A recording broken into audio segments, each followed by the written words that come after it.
Make sure you download the Woodward Sports app in the App Store and the Google Play Store today. Take Woodward Sports with you wherever you go and listen live on your phone or mobile device. Welcome, everyone. You're tuning in to the Morning Woodward Show right here on the Woodward Sports Network, featured on the Roar 93.5 FM, 99.1 FM, and 94.7 HD2. You guys, we're clearly not in the studio right now. We're actually at Big Boy, who made us these awesome jerseys here. I have Arts right here. Like, they hooked us up. The names on the back and everything. Can you guys see that? These are sick. All right. We have to talk about Dan Campbell. We're going to give you guys our thoughts on him here in a minute, but first, the Bottom Line had Tiki Barber on yesterday, and so here is the video of his thoughts on DC. Oh. I'm trying to find. Oh, Arts.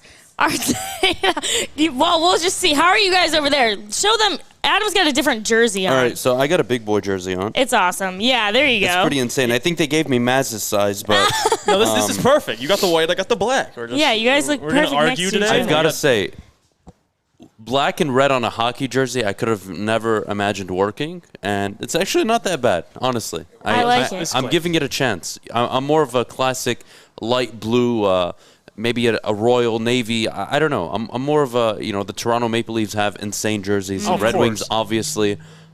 Winnipeg Jets, not so much.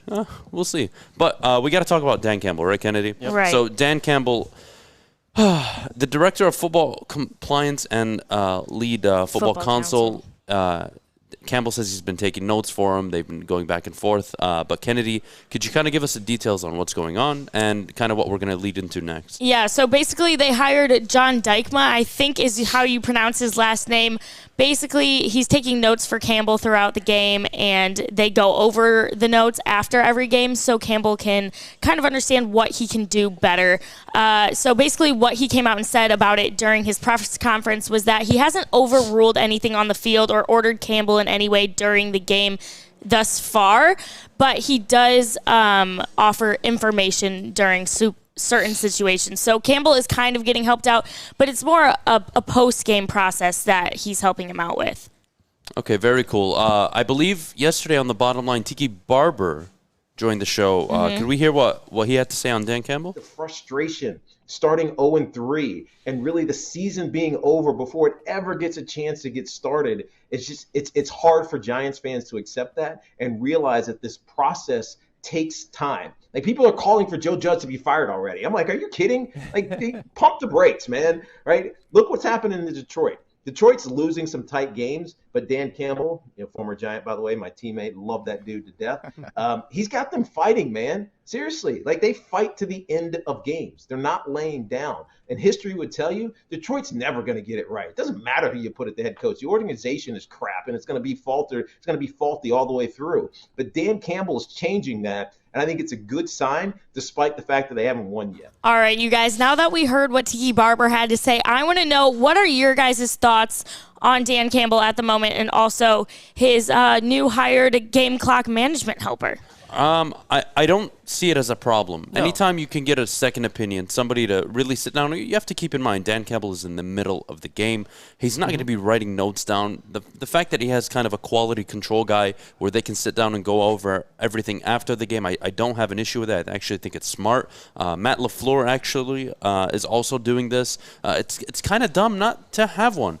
I don't see an issue with that. I think it's just good management and understanding, like, hey, I can't see everything. I can't catch everything.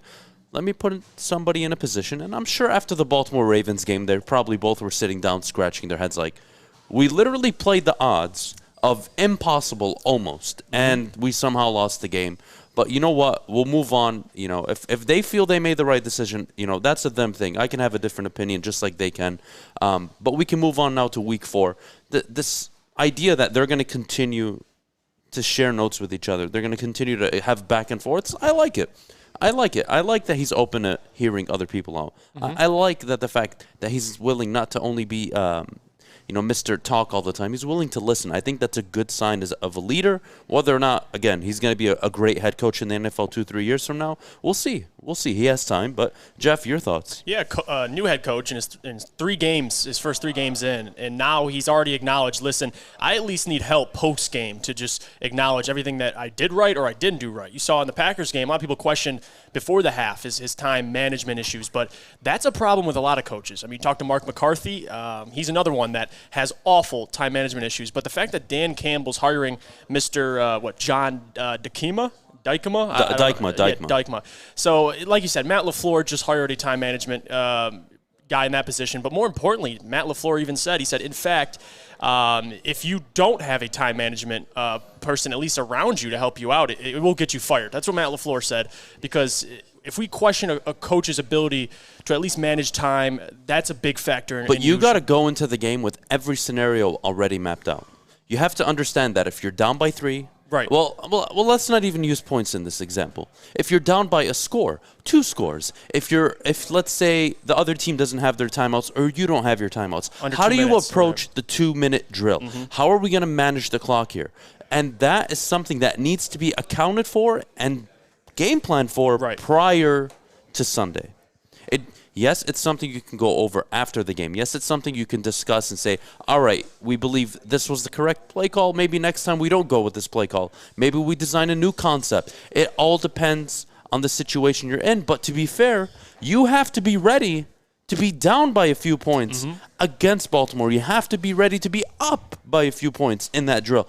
You have to understand your situation and your surroundings. You need to understand that you are in the NFL. You needed to understand on Sunday, granted the odds were so improbable, it took an NFL record kick. Yep. But you have to understand they only needed to go down about 40 yards to get in Justin Tucker's field goal range. He is a 61-yard guaranteed booter. Yep. The 5 yards, granted, unlikely, but he did it. He did it. And you're in an NFL now where kickers are kicking 50-yard field goals with ease. The power is there. The power has always been there. It's going to grow. The next generation will have even more like power. This is just standard evolution, how the game evolves, that people are becoming stronger, more athletic. Mm-hmm. So you look at that situation, you're like, all right, if we give them the ball back, do we believe X amount of time is enough for them with 0 timeouts to get down the field into field goal position? And you could watch the film back, and you're like, wow, this game is over, 4th and 19, my goodness. But they did call a timeout. They got their team set. Mistakes happen, yes. Miscommunication, yes. But still, you leave yourself open to these things when you play those odds. Because you played the odds where you knew you were going to give Baltimore the ball back.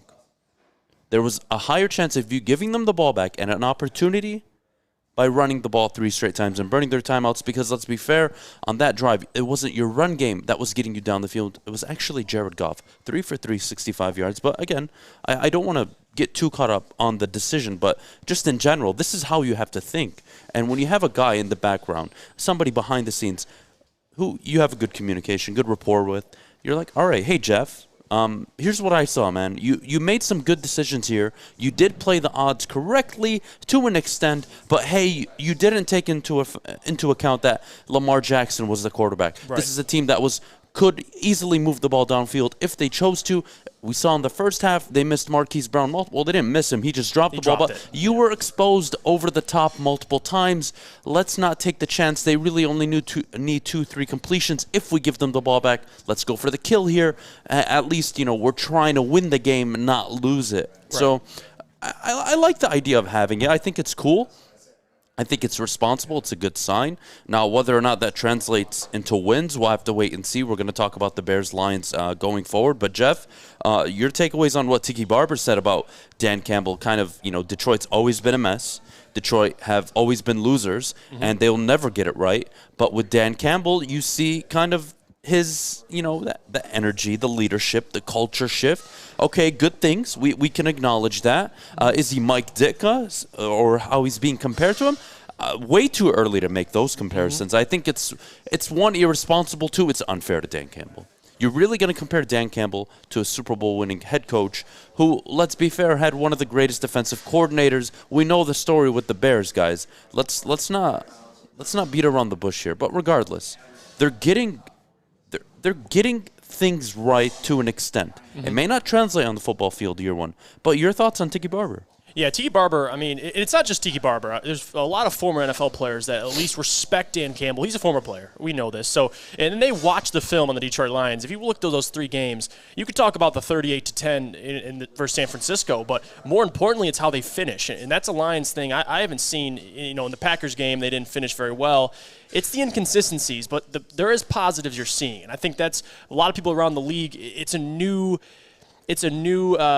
demonstration of Lions football, because the last couple of years it's been Matt Patricia, a lot of negativity around the franchise. Even with Jim Caldwell, people respected us, but they understood Super Bowl chances, or at least going far. You weren't even in the minimal. Conversation to win your division, guys. So that's the disrespect. So with Dan Campbell, they understand, listen, he's a natural leader. His aura, his enthusiasm is different from previous coaches. You understand that when Dan Campbell walks in the building, he's a former player, guys respect him, he can get guys to play for him, and more importantly, he just, like you said, he's very, what do you call it? This is the big part of being a leader, is knowing what areas you lack in, and him hiring a time guy to help out with time management. He understands, listen, I need help.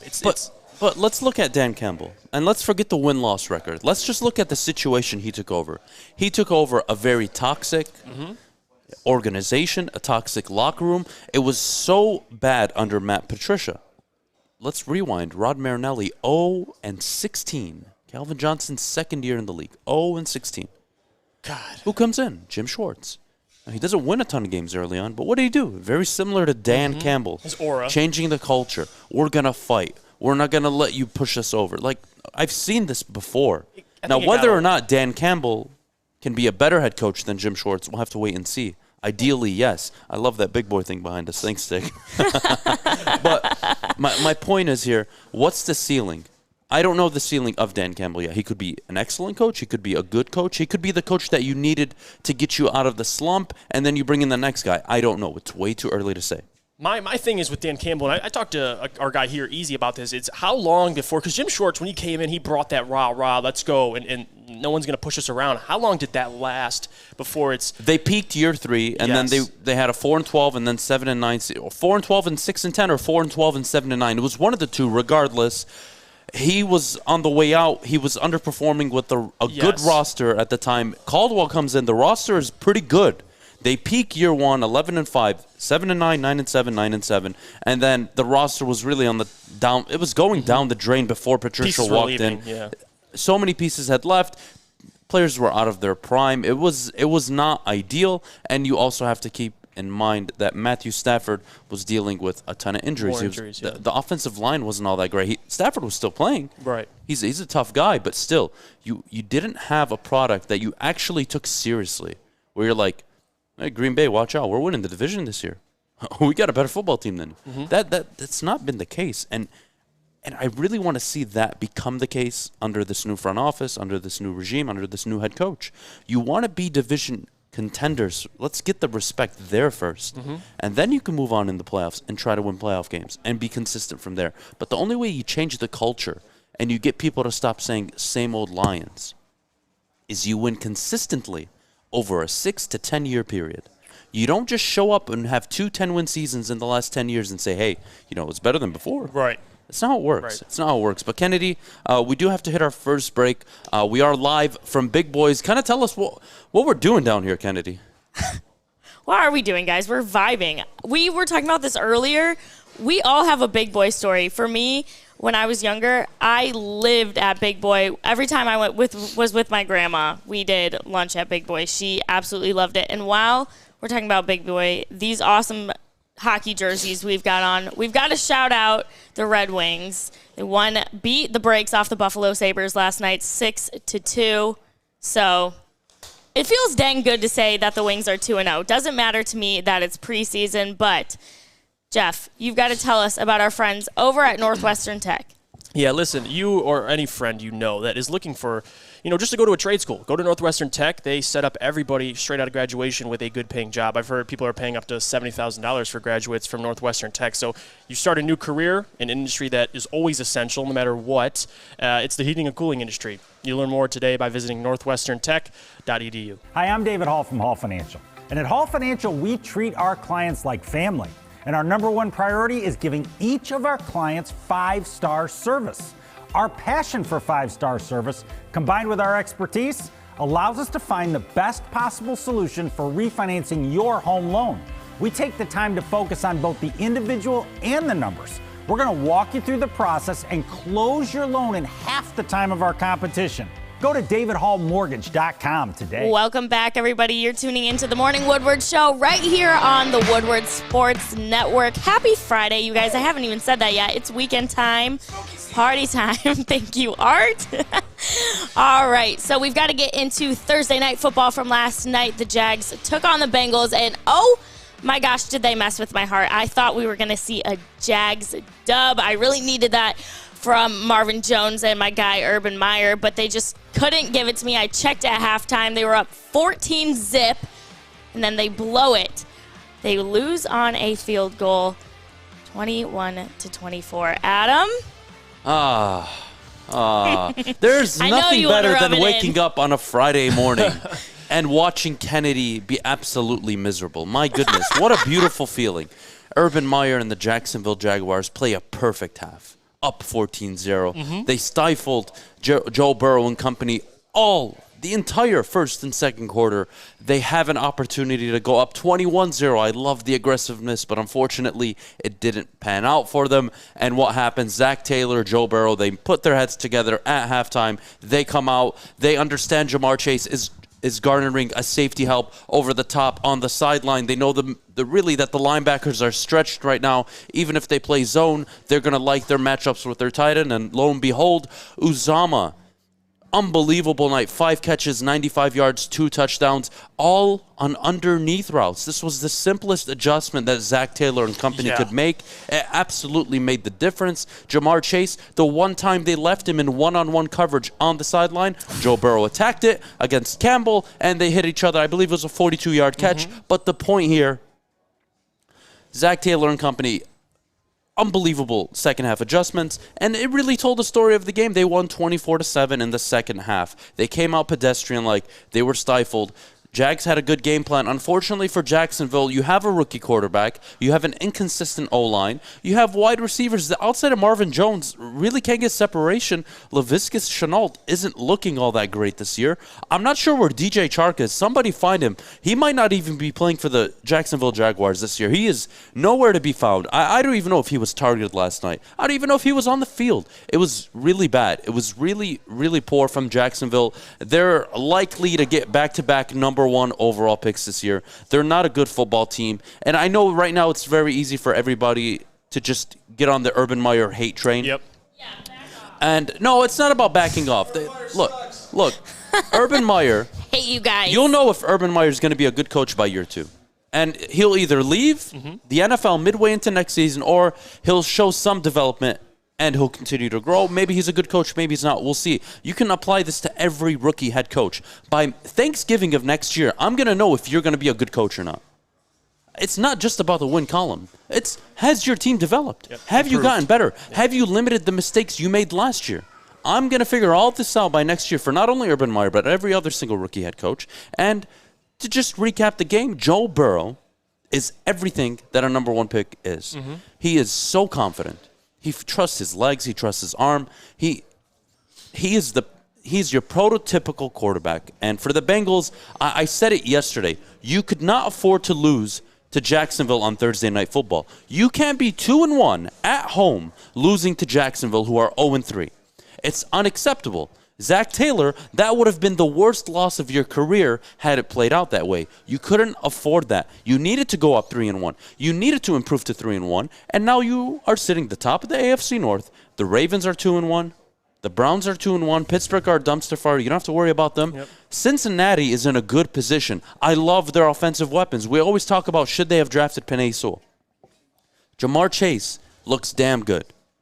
He's a problem. He's not only a matchup problem, you have to account for him, which means other players like a Tyler Boyd are just going to be wide open the entire game. And you saw Uzoma just run the simplest underneath routes, off a play action or out of the gun, and he was wide open. It's a mismatch against the linebacker. The safeties are with Jamar Chase downfield. It's a great thing for Cincinnati. As long as they can protect Joe Burrow, I really like what they have going right now.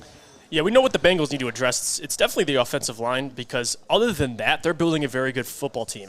We saw last night, if I would have told you Trevor Lawrence had no turnovers and the Jags led the entire game in rushing and they lost, you'd be shocked, because the Jags, they struggled to put up points in the second half. They kind of pulled their Lions versus the Packers. They put up 14 and then only put up 7 in the second half. But more importantly, this game is about the Bengals. We'll talk about Urban Meyer in a little bit, but the Bengals being number 1 in the AFC North right now, obviously they play Thursday night on a short week, but regardless, they're 3-1.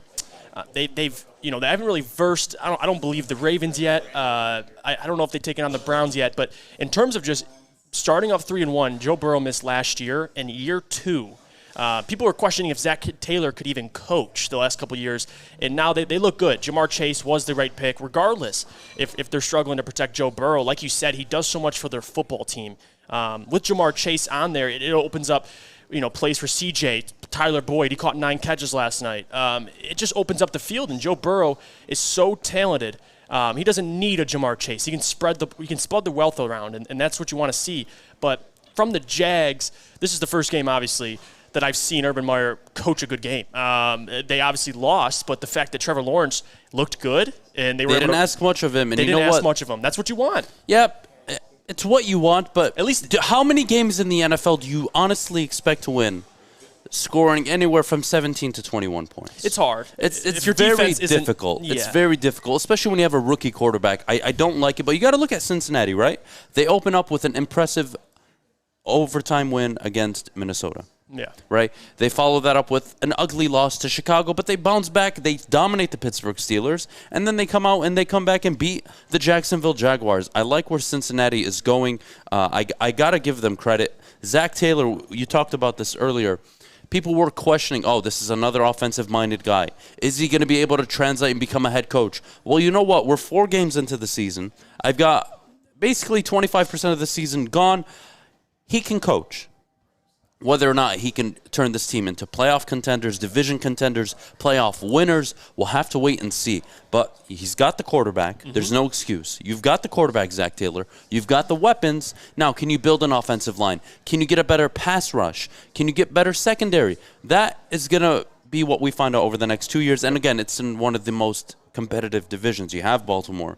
You have Cleveland, who are probably, 2 top 10 rosters in the NFL. Yep. And then you look at Pittsburgh. Granted, Big Ben is a bum in my opinion, but it's Pittsburgh. Mike Tomlin's going to give you a run for your money, so you're going to have to show up and play. So I like what I've seen from Zach Taylor. It's good to see you have your Matt LaFleur's, you have your Zach Taylor, Sean McVay, Kyle Shanahan, your up-and-coming coaches, your Brandon Staley's. I like where the NFL is going right now. I like the direction they're taking. But, Jeff, before we head to break, I need you to talk to me more about Trevor Lawrence. Yeah, Trevor Lawrence, listen, coming into the league, we know all rookie quarterbacks this year are playing very poorly.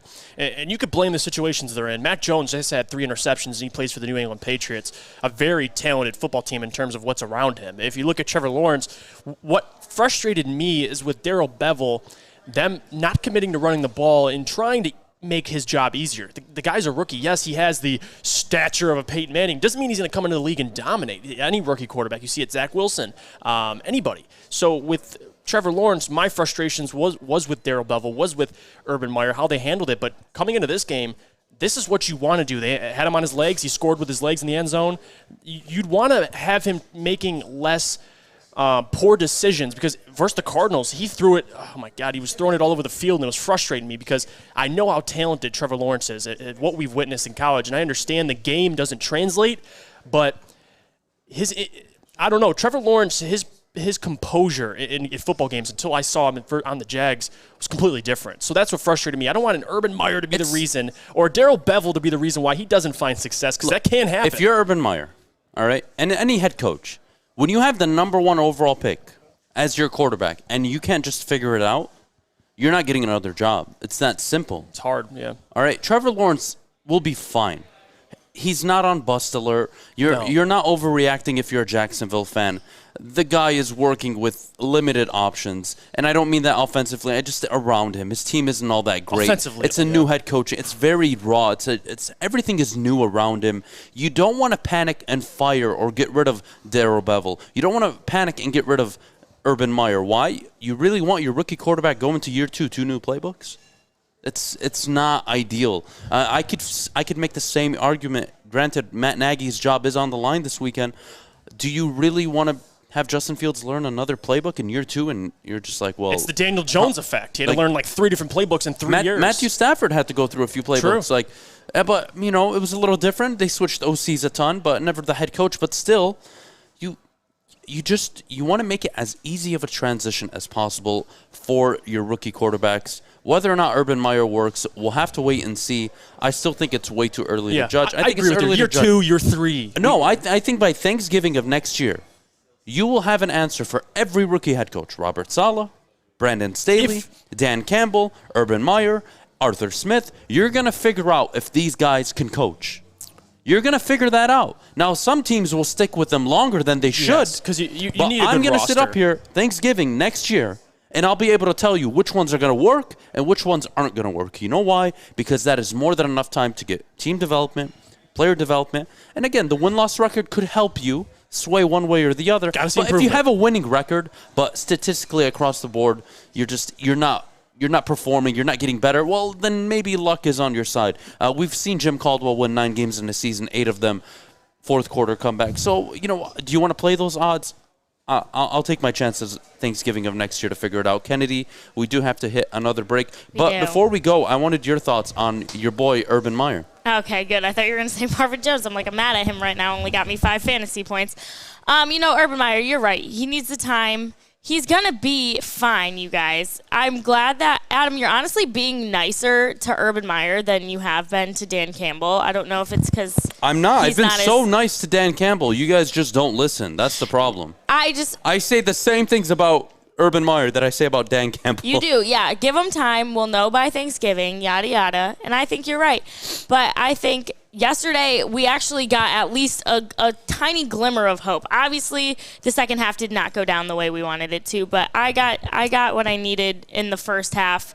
And now he's just got to make it last the whole game. So make those halftime adjustments, and hopefully we'll be fine, I'm saying will, like I'm born and raised a Jags fan. I wasn't. It's the Urban Tebow. I hate your fandom. I despise it. I know. Really do. Everyone does. You know that. I know. It's fine. All right, but coming up next, we're going to talk NFL rookie rankings. I think some of these might surprise you guys. We'll see if these guys agree with the list that we've got coming up next. But first, we need to hear from our friends over at MyBookie. Well, guys, if you bet like I did last night and you took Marvin Jones to go under on receiving yards and receptions, you were very happy, especially because I was playing him in fantasy and I was very biased on the bet. But it paid out. Visit mybookie.com. Use promo code Woodward. When you sign up, they'll match you dollar for dollar right now. It's football season, guys. There's no better time to bet. Again, visit mybookie.com. Use code Woodward. Bet anything, anytime, anywhere with MyBookie. And again, if you have a gambling problem, please visit the Gambling Problem website or call the helpline at 1-800-270-7117. That's the Michigan Problem Gambling Hotline. I'm looking to bring on another HVAC tech right now. We're recruiting 5 to 10 techs a month. We're looking to grow and expand. Every new tech we hire is from Northwestern Tech. The hands-on training is fantastic. They're always my first call. We love hiring Northwestern Tech grads. They come out trained and ready to work. Our program is only 10 and a half months, and our next classes are starting soon. So why wait? I'm looking to hire a graduate of Northwestern Tech. Northwestern Tech. Northwestern Tech. Northwestern Tech. Welcome back, everybody. You're tuning in to the Morning Woodward Show right here on the Woodward Sports Network. All right, like I said, we've got to get into these NFL rookie rankings. So you guys, what do you want me to do? Do you want me to start at 10 and then you guys react? Do you want me to give you the whole list? I'd like to hear the whole list, then we can go one by one. Okay, I'll start from the bottom. So we've got the top 10. At number 10, we've got Mac Jones. Okay, Mac Jones. Not bad, not bad. Yeah, so hold on. So they're essentially saying Mac Jones is the best quarterback right now playing among all of them. So we can agree with that. Well, I don't think he's playing the best. I think he's in the best situation Well, that of the ultimately starting quarterbacks leads right to now. playing the best too, but it doesn't help when Zach Wilson and Trevor Lawrence can't stop throwing interceptions. Well, but that's still, that's and true. what -1 yard net for the Chicago Bears last week? That doesn't help either. it ain't gonna I make don't his hate case. it. All right, Mac Jones at number 10. Who's number 9? At number 9, we've got, I hope to God I say this right, Azeez Ojulari. Yep. Did I kill that name? Did I do it? No, Ojulari, it's fine. Okay, that's close. Good pick by the Giants. It's nothing you don't expect from Joe Judge. Defensive-minded, took a linebacker. He's playing good. He's playing good. There's a guy on this list that I absolutely love. He's number 6. We can get to him a little later, but I am telling you, I was rooting so hard for this guy coming out of college because I was a big fan of his father. Yeah. Well, we have 2 sons of top cornerbacks in this list right now, so we can continue. Go ahead, Kennedy. All right. At number 8, we have our very own Penne Sewell. Yeah, he would be higher. Yeah. He struggled a little bit against Baltimore. It wasn't his best game, but you know what? He's a rookie. He came out week 1 and 2, and you were like, my goodness, that's a top 12 left tackle against Baltimore. You know what? You're not going to expect a rookie to have a great game every single game. Right. It's part of the learning process. Right. I do hope that they don't move him to right tackle, but that's just a different conversation that boils my blood pressure up. I really don't want to have to deal with it. But Penne Sewell at number 8, I don't have a problem with it. You want to swap him with 7, I don't mind, but he should be top 8 is fair to me. Yeah, that was the only thing I was going to say. If you want to swap him with the next guy, which Kennedy will get into, I'm okay with that. But other than that, the Ravens game did hurt his stock, obviously, because the first 2 games he played great, had some penalties. Other than that, I don't have a problem with it. Okay, this is another one I hope I pronounced right. Odafe. Yep, Odafe Owe. Yep. There you go. He is at number 7 from the Ravens. Yeah, good pick again. It's so funny. These aren't top 10 guys that were picked in the top 10 in the first round. I love this. I love to see guys coming into the league and translating from the second, third, fourth rounds. It's really good to see. A good pick by the Ravens. They needed to adjust their pass rush. I think he's good. Whether or not he becomes an all-pro D-end, whether or not he's a Pro Bowler, we'll have to wait and see. But of the rookie right now, he's easily probably the best edge rusher right now playing of the rookie draft class. I like it. Mm-hmm. Yeah, Adolphe, especially, we saw the Ravens pass rush. They got Houston, they have Calais Campbell, a lot of veterans, but now they got a young guy, Adolphe, and every time I watch the Ravens, he's making plays. So you can't argue with that, man. This is where the list gets interesting. Yeah. I love 6 to 1. Whether or not I agree with the ranking, we'll get to that. But this top 6, so far, Jeff, 10 to 7, we can agree we're fine with it. We don't have an issue, right? Don't have a problem with it. Yeah. All right, from 6 to 1 now, things get super interesting, and I really disagree with this. But let's go ahead, Kennedy. All right, at number 6 from the Chargers, we've got Asante Samuel Jr. What do you guys think about that? I love Asante Samuel Jr. He is playing unreal. He's playing to the level, if not better than rookie cornerback Patrick Surtain. I love this kid. Loved his father in the pros. He was such a dynamic stud, underappreciated corner during his time in New England. Asante Samuel Jr., 2 interceptions already on the year. You look at corners, everybody looks at the interceptions, but when you I believe he's only allowed 10 receiving yards this year. 10 receiving yards for a second-round pick, correct? A second-round pick. We're talking about Jeff Okudah, number 3 overall. Don't even bring it up. Like I have 3 rookies in this top 10 list that have played not only better, much better than Okudah ever has in his first 2 years. It's very frustrating to see as a Detroit Lions fan, but I gotta say, I love Asante Samuel. Yeah, I love him. honestly, I was just gonna say I wanted to compare both their stats because I've been watching Asante Samuel and he pops off the page more to me than a Patrick Surtain because Patrick Surtain, they're both kids of NFL players, so it makes it interesting. But Asante Samuel has 2 interceptions, 4 pass deflections. Statistically, yes, but Patrick Surtain has been a similar shutdown corner. He's been shut down, but in terms of statistically, if we're rating rookies, it has been Asante Samuel. It has been Asante Samuel. I love them both though. 2 corners that, to your point, are better than number 3rd overall. They're living pick, up. Jeff Okudah. So if they can be 80%, 60% of their dad's career, that is a damn good career. Yeah. Good corners. That they should be very proud of. Great picks. They have, we'll run through the list real quickly. The top 5, it's Jamar Chase. Yep. Patrick Surtain. Kennedy, who's number 3? Greg Newman, I believe? Yep. Greg Newsome? Yep, Newsome. Yeah. Greg Newsome. Number 2? Micah Parsons. Micah Parsons. Okay, so here's where I disagree. Micah Parsons should be 6. I think Asante Samuel, Greg Newsome, the 3rd, or the 2nd, I believe, and Jamar Chase, and Patrick Surtain should all be above him. They all should be above him. But let's start at number 5. I believe it's Jamar Chase, correct? Yep. Jamar Chase, number 5. Do you have a problem with it, Jeff? I don't. No, I don't. He's I don't. 4 touchdowns in his first 4 games. He's a problem. You have to account for Jamar Chase. So far, it's been the right pick. If you were to redraft, you look at Cincinnati's pick, you're like, you know what? You didn't make that bad of a move. The connection is there between him and Burrow. I really like it. Now, what do you think about Greg Newsome being the highest-rated corner among Pat Surtain and Asante Samuel? I feel like I have a problem with that. I don't have a problem with it. He's played very well. But if I were to rank them like in order 1, 2, and 3, it would be Surtain, maybe Newsome, and then Samuel. I don't know. Newsome has played very good. He's in a Browns secondary that, he's shining. He is shining. He's standing out on a pretty good defense.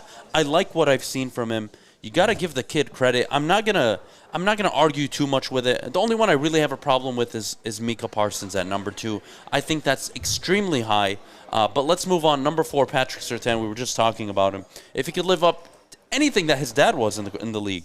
How do you feel about him in Denver? It seems like the perfect fit so far. No, he was a perfect pick because if you have a Patrick Surtain here, they already have a good defense. So you're adding corner depth, and you have a Teddy Bridgewater, a quarterback who can win you games, but now you have a defense that can shut teams out, and that's really the goal. Yes, I argued yesterday on this show if we were doing a redraft, you should draft a quarterback, but he doesn't help you this year. Patrick Surtain does. He increases your defense. You have a guy, his whole rookie year is only going to get better and better and better. So I absolutely love what Denver did. They it took some balls to do it. They said, you know what? I understand we have Drew Lock, who we can all assure is probably going to be a bust. And now they just said, we're going to go with Teddy Bridgewater. We're going to build our team. Vic Fangio, defensive-minded. They took a corner, and honestly, I don't have a problem with it. I like it. So far, it's panning out for him. So. All right, so I think Micah Parsons is too high. I think he needs to be 5 on this list. You know what? That's where I have a problem. I like Micah Parsons. Every time I watch Dallas Cowboys make plays. I keep saying Micah. It's Micah, isn't it? Yes. Yeah. Every time every day. I know. I'm sorry, guys. I'm not the best with names. But, okay, Micah Parsons. I think he should be 5 on the list, not 2, but what do you think? Because he has 6 quarterback hits in 3 games. He has 1.5 sacks and no interceptions or anything, pass deflections. I just think Micah Parsons has this Dallas Cowboys defense. Look at him last year and look at him this year. And all they've added is a couple veterans, Micah Parsons, and then he has been a standout player, I will say. On a bad defense that is good, at least it's somewhat respectable this Thank year. You. That's the perfect So I feel word. like him making a lot of these corners are already on good pass rushing teams, like Greg Newsome. You got Myles Garrett up front, Jadeveon Clowney. Prior to the draft, I sat up on the desk with Stick, and we did a mock draft. And there was no situation where Penne Sewell was really falling to Detroit prior, right? So at the time, I was the one drafting for the Lions, and I really debated between Micah Parsons and Rashaan Slater, who's actually number 1 on this list right now. Yep. So it kind of worked out for Detroit. Sewell falls to you. Of course you take him. How do you not? But regardless, you look at Micah Parsons. This is a guy I thought who could have came into Detroit and really made a very similar impact. Detroit needed linebackers. They got Barnes later on. Hopefully Barnes does turn into an impact player. But let's move on to number 1, Rashaan Slater of the Los Angeles Chargers. Right now, the best offensive tackle playing of the rookie class. Great right tackle. Again, this is my problem with the whole Penne Sewell thing. Is if you wanted Rashaan Slater, or let's backtrack. If you wanted a right tackle, you could have traded back 2-3 spots and still drafted Rashaan Slater. Yep. And had your right tackle shirt up, and you would have had an affordable left tackle who is a good top 10, top 8, if I'm being generous, Taylor Decker. Can play guard, too. Who can play guard, but left tackle.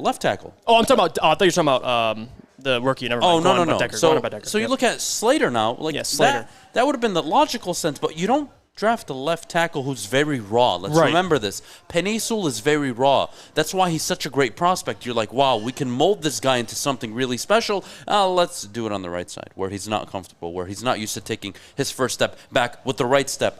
With the right foot. I don't understand it, but Rashaan Slater, I've got to say, he's been everything expected coming out of Northwestern. The Big Ten is notorious for producing good, gritty, ready to produce now offensive linemen. I like it.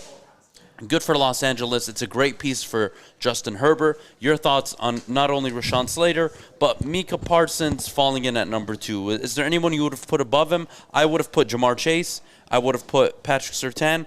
And of course, Rashaan Slater. I don't mind having Micah Parsons at 4. So my thoughts on Rashaan Slater, obviously coming out of the draft, he could play multiple positions on the offensive line. He's more versatile. I think what the Penne Sewell pick does is he has, in my opinion, higher upside at left tackle, like you just said. You don't put him at right tackle. I agree with 100% with you. At left tackle, he has more upside. Slater's more versatile, but let me just read a stat for you. Slater, in through 3 games, has allowed just 5 pressures. So just to give you an idea, a lot of guys that they took a year off. Slater took the same time as Sewell off. They both took their junior years off. You said 5 pressures through 3 games, yes. So you're looking at, 160, no 180 snaps? Mm-hmm. It's impressive. It's very impressive against 3 good pass rushing teams. So for him to come out, play this well, I don't see how you don't put him at number 1. I just think Penne Sewell, a little more room to grow for him, but in terms of maturity, ready to contribute, Rashaan Slater, he's a plug-and-play guy, and I think they got to steal with him. Now, my thoughts on Micah Parsons, I don't have a problem with him being number 2, just because of the points I made earlier and how much of an impact he's made on this Dallas Cowboys defense, but if you had to ask me who would I put above him, I would agree, Jamar Chase. I talk about impact on a team. He's done a whole lot for not only Joe Burrow, Zach Taylor, but in the entire Cincinnati Bengals organization. So I wouldn't argue with that one. Maybe I can make a case for Micah over for Surtain. It'd be close, but Jamar Chase, I feel like you got a little more breathing room. It's offensive. You always go offensive when you're looking at who's the better player. But no, I agree with you there. I think Slater, man, he's special. He is very special. All right, Kennedy, thank you for that top 10 rookies so far. We got to head to break, don't we? But you got to tell us. I'm going to throw it to you now. You've got to tell us about our friends at Legacy Partners. Oh, look at us go. All right, you guys, when you watch games, you're often bombarded with insurance ads that promise to save you money. But if you really want to save money, you need my new sponsor, Legacy Partners Insurance. They're independent, so they shop between 7 and 10 carriers for your insurance to find you the best deal. Here's what I need you to do. I need you to call 586-209-4106 and tell them that Kennedy sent you, not Maz. I know we've got Team Maz around here, but it's Team Kennedy time. Just for you guys getting a quote and telling them that I sent you, you are automatically put in a drawing for a $50 gift card at no charge to you. So call today or go to legacypartnersins.com/Woodward today. All right, we'll see you after the break. Okay, you thirsty little spin goblins. I want you to pedal into the next dimension. Spin it! Spin! Spin! Uh-oh! Carmen's falling behind. Let's give her the hiss of shame. Spin! Spin! Spin till you bleed! Don't ride the bike of shame. Come to Planet Fitness and find your own lane with tons of equipment, free fitness training, and no hissing. Join today for just $10 a month. Welcome back, everyone. You're tuning into the Morning Woodward Show right here on the Woodward Sports Network. Happy Friday, you guys. We have made it to the weekend. All right, no one ever likes to talk about breakups, but that being said, Tom Brady actually spoke highly of his with Bill Belichick. And you know what? I can't ever hear that name without Motorsport by Migos playing in my head. You know, the you guys know the one? All right. But anyway, you guys, first of all, I want you to kind of compare and contrast this to the Lions and Stafford. But let's see here. I will try and find the quote. But you guys, what is your initial thoughts on the Belichick and Brady split? Okay, so first off, I think it's so easy to just sit here for this entire week leading into the game and just beat down on Bill Belichick. Tom Brady leaves Bill Belichick, goes to Tampa Bay, wins the Super Bowl year 1. He's won the divorce. He's clearly the reason why New England were the dynasty they were. And it's like, well, you know what? It's not true. It's partly true. Yeah, he's a big part. He's a huge part, but so was Bill Belichick. And if you want to give it 60% Brady, 40% Belichick, I don't care how you rate it. But to disrespect, let's be honest, one of, if not the greatest head coach in the NFL, in the entire history of the NFL. Right. Like, let's backtrack a little bit. Let's remember the early Super Bowls with Tom Brady, Ty Law, Mike Vrabel, Teddy Bruschi, defense, Richard Seymour. You had studs on the defense. Is this big boy? What the hell is going on here? What's up, man? Well, are you a Lions fan? I'm not gonna give you a kiss. All right, big boy's here with us. A legend. I was not expecting this. Let's go. Hey, I'm not sure if I'm like uncomfortable or happy right now. It's one of the two. How are you, man? Good. Thumbs up. Lions win this weekend. Thumbs up. Thumbs down. Allowed to talk. Lions are gonna win. Okay, that's what we want. That's what we want. Thumbs up. All right, you go blue or go green? Thumbs up, go blue. Thumbs down, go green. All right. We got a Michigan man. All right. All right, and I got to ask you a question. If I bring my kids here, are you going to be here? How often are you here? Let's say once a week, thumbs up. Once every other week, thumbs down. He takes a lot of vacations. All right. So you travel across the entire state. I'm imagining you're a busy guy, right? All right. Well, I don't want to take up too much of your time, but I got one more question for you. If you could bring whipped cream here and just spray it all over Jeff, would you do that for me? No, please no. That's what we want. That's what we want. Oh my goodness. He's the crabby old man right there. I'm the youth. Yeah, people don't like me. So will you be my friend? Because I don't have many. Say no. Say no. Don't do it. Yeah, that's what we like. That's what we like. All right. Well, thank you so much, big boy. Come on. I'm going to kick him out. What the hell do I even do here?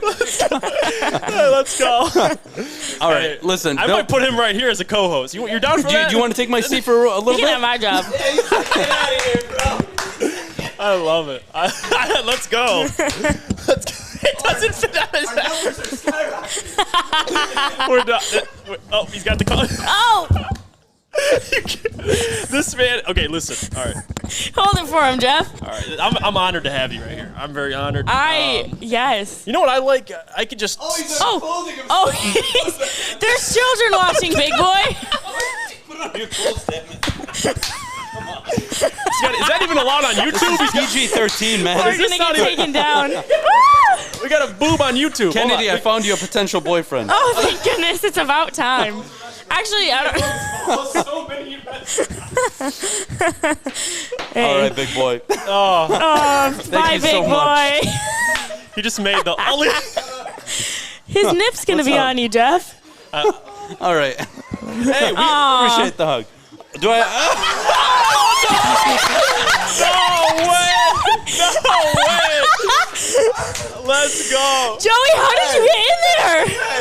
One, I am not dating you, Kennedy. Two, I'm mad you didn't kiss me.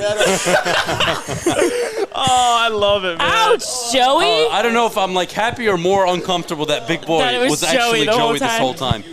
I love that the overalls were coming off. He was grabbing me in places I don't want to be grabbed. No, I was like, this guy is risking it all right now, and then of course it turns out to be Joey. My goodness. Don't you worry, people. Big boy's safe. It won't be Joey in there normally. All right, I can't. Oh my gosh. Let's retract here. Let's get back on track here. I cannot believe reset. he just did that. I can't breathe a little bit. All right, listen. Tom Brady, Bill Belichick week. Listen, I'll get you guys back on track. Do you want the quote straight from Brady? Yes, okay, please. I got you guys. All right, so Brady said, "We had a great relationship. Everything was handled the right way. We even handled everything as gracefully as we could. It was an amazing time. It was handled perfectly. I think everyone understood where we were at, the people involved in the situation. Things all worked out for the best of us. We're all trying to do the best we can do now. It's what happens in life. You don't know where life is going to lead." This is the most Brady quote of my life. Well, it's so true, though. It's so true, Kennedy, because you know what? When they first wanted to move on from Brady, and they won 3 Super Bowls after the whole Jimmy G debacle, like, you have to understand what Tom Brady is doing right now has never been done in the history at his position. And not only is he playing so late, he's playing effectively. That is unheard of. It's unheard of. But let's move on. Bill Belichick. Bill Belichick was the one who was able to get a Randy Moss for a 4th-round pick. Bill Belichick was the one who was able to draft Rob Gronkowski, in the 2nd round, I believe? Yeah. He was able to get Gronk, and, of course, one of the best tight ends we've ever seen in the last 20 years. And then you look back and you keep going, Julian Edelman, 7th-round pick, quarterback, turns into one of the best wide receivers Tom Brady has had throughout his career. Bill Belichick played a huge role in it, and so did Brady, but you have to remember, Brady was taking pay cuts before he ever married Giselle. Like, Brady understood that winning, more than anything, would deliver long-term success. If you could just win consistently, it would bring that belief. It would bring guys in to want to play. It would bring the guys in to want not only play, but take a pay cut. Brady was so essential to it, yes. But to discredit Bill Belichick in a salary cap era, to build the rosters he built around Tom Brady the first 14 years, and we all understood the last, 5 or 6 were really, Brady, I don't want to say he didn't support him. They really went all in for him. Stephon Gilmore was a great pickup. It hurt them after, but they went for it. Belichick was never scared to go for it. He understood what he had in Brady. Brady understood what he had around him. Granted, it wasn't ideal, but you know what? When you have a head coach that puts you in a position to succeed, a quarterback that doesn't lose you football games, you get a 20-year dynasty. Bill Belichick held a 20-year dynasty. Go look at Bill Walsh, 7 years? Go look at the great coaches. Don Shula, 4, 5, 6 years? Belichick tripled it. So it's easy to beat up on Bill Belichick this week. And I'm sure it's easy for everyone to say, Tom Brady, you know what? He is the GOAT for a reason. But that doesn't undermine the work Bill Belichick did behind the scenes, building adequate, competitive rosters around Tom Brady. I don't like the flack Belichick is getting. I think it's really the easy route to go and just say, oh yeah, it's all Tom Brady. Bill Belichick, he's nothing without Brady. It's so easy to say that. And may I remind you one important fact. It was Bill Belichick. He didn't inherit Tom Brady. He drafted Tom Brady in the 6th round. He believed in Brady before anybody else did. He believed in Brady's leadership qualities, his coachableness qualities, his willingness to be a team guy. They were going to Brady before Bledsoe ever got hurt. Mm-hmm. It was the long-term plan. He got hurt early. The rest is history. But Bill Belichick is the one who believed in Tom Brady. May I remind you? That's what I have to say. There's always the people, though, on the other side of the spectrum that will say, the Belichick lovers, that will say, well, listen, Belichick won 11 games with Matt Castle. But the more important thing is, it is the system that Brady was in, but it's Brady. I mean, the quarterback's obviously Brady is the system. He's the most important piece of the system. Yes, that was the point I was about to make. He is the system. He's the most important player on the field, the quarterback position. So if you're going to say it's Belichick, they were hand in hand. I agree. I would say about, so you could say 60-40, whatever you want to say, but all the talent that Tom Brady had in New England up until the last couple of years, meaning that's why he went to a Tampa Bay, and him joining Bruce Arians and showing that it doesn't really matter the coach as long as you have a coach who's competent, like a Bruce Arians. I mean, it was a stacked roster. Well, to be of course, fair, but I'm right? saying like he wasn't necessarily saying they were 7-9 because Jameis Winston threw 30 interceptions. Yes. I mean, it was a good. Again, I'm not taking away from Brady, but context. Bruce Arians is no pushover of a head coach. He's a good head coach. He's not great. But I'm saying that wasn't. He joined Bruce Arians, but that I think that's what impressed me about Tom Brady. It doesn't really matter. He'll go to.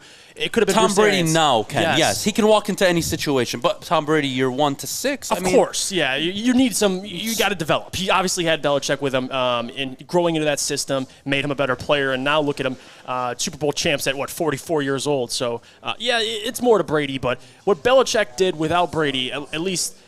We don't know. Obviously, now he has Mac Jones. We'll see in the next couple of years what Mac Jones turns into. But with Cam Newton and last year with Jarrett Stidham, that roster was the roster Tom Brady left. That's how bad of a roster. Obviously, they had Jacoby Myers. They had Julian Edelman. He retired. And then they made a big free agency splash this year when Belichick's trying to get back into that conversation. But beforehand, I agree that Belichick surrounded Brady with tons of talent. He made the trade for Randy Moss. He drafted Rob Gronkowski. He acquired Wes Welker for nothing. Right. So I give you that. You know what I mean? Like, again, Brady is the greatest quarterback of all time. It's not even a debate.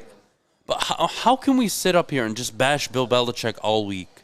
Because the greatest quarterback of all time left him. And now it's he wasn't. Shut up. I hate that. Yeah, he was just as responsible, if not maybe not as much because he is the quarterback, but still, the guy in a salary cap era was able to get pieces that everybody missed on in the draft. Yes, he was never able to draft a wide receiver. You know what? He was able to get Julian Edelman, Randy Moss, Wes Welker.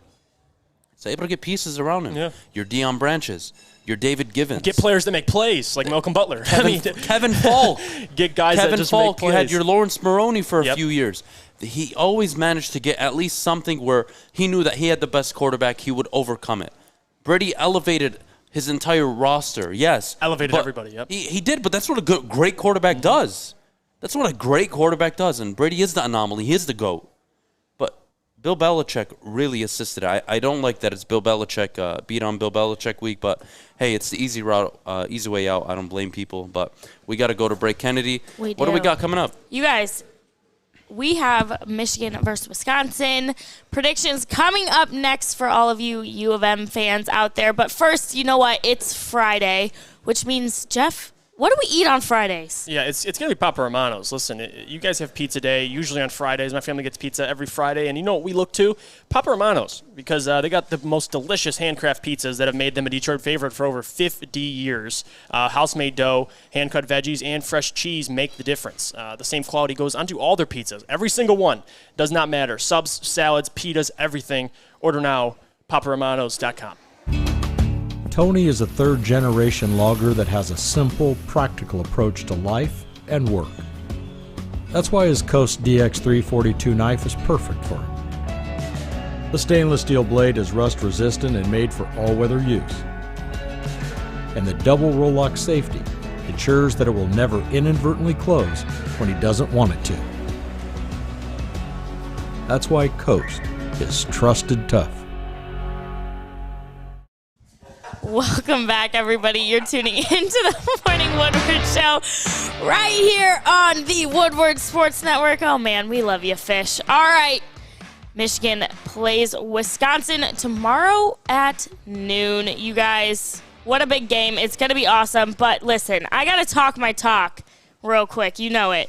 Notre Dame beat them 41-13. So here's my question. Will you guys lay off of Notre Dame if Michigan loses, or if Notre Dame has beaten Wisconsin by a larger margin? I don't see Michigan losing. I really don't. As much, we could say what you want about Cade McNamara. Sorry, we're talking about so many of the different. So Cade McNamara and his ability to, listen, they haven't really asked him to throw the ball to put it in harm's way. But listen, what we know about Graham Mertz is he only has one touchdown through 4 games and 6 interceptions. He's had an awful season, and that's the guy that Wisconsin gave up on Jack Cohn. They said we wanted to go to a Graham Mertz, the younger guy with a higher ceiling.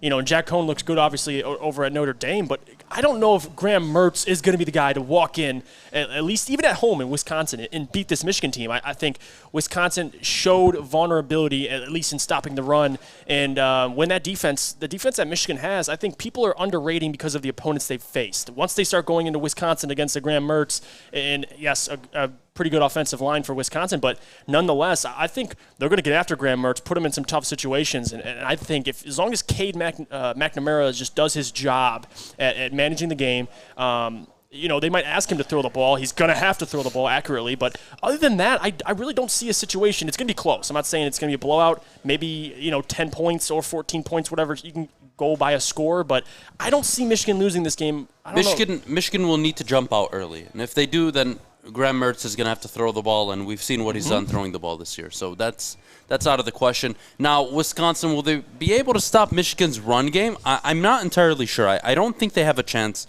I think this is the game where Wisconsin, they lost 41-13 to Notre Dame. I do think they don't get blown out by Michigan, maybe 10, 12, 14 points. But I have Michigan winning this game very comfortably. Yeah. I think the run game bounces back this week. Look, I said it before the season started, or actually after week 1. I sat up here and my predictions were Michigan and Michigan State would start 5-0.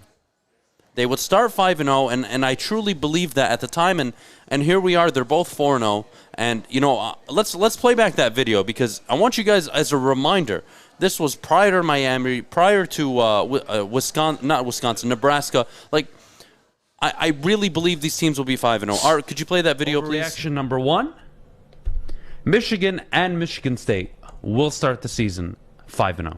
Oh my God. Michigan and Michigan State will start their respective seasons 5-0. You look at Michigan's schedule, it's pancake. It's easy. Nothing. You got Washington up next. Okay, maybe there's something there. And then you got Northern Illinois, Rutgers, and Nebraska. Or Wisconsin, I believe. And then Nebraska. One of the two.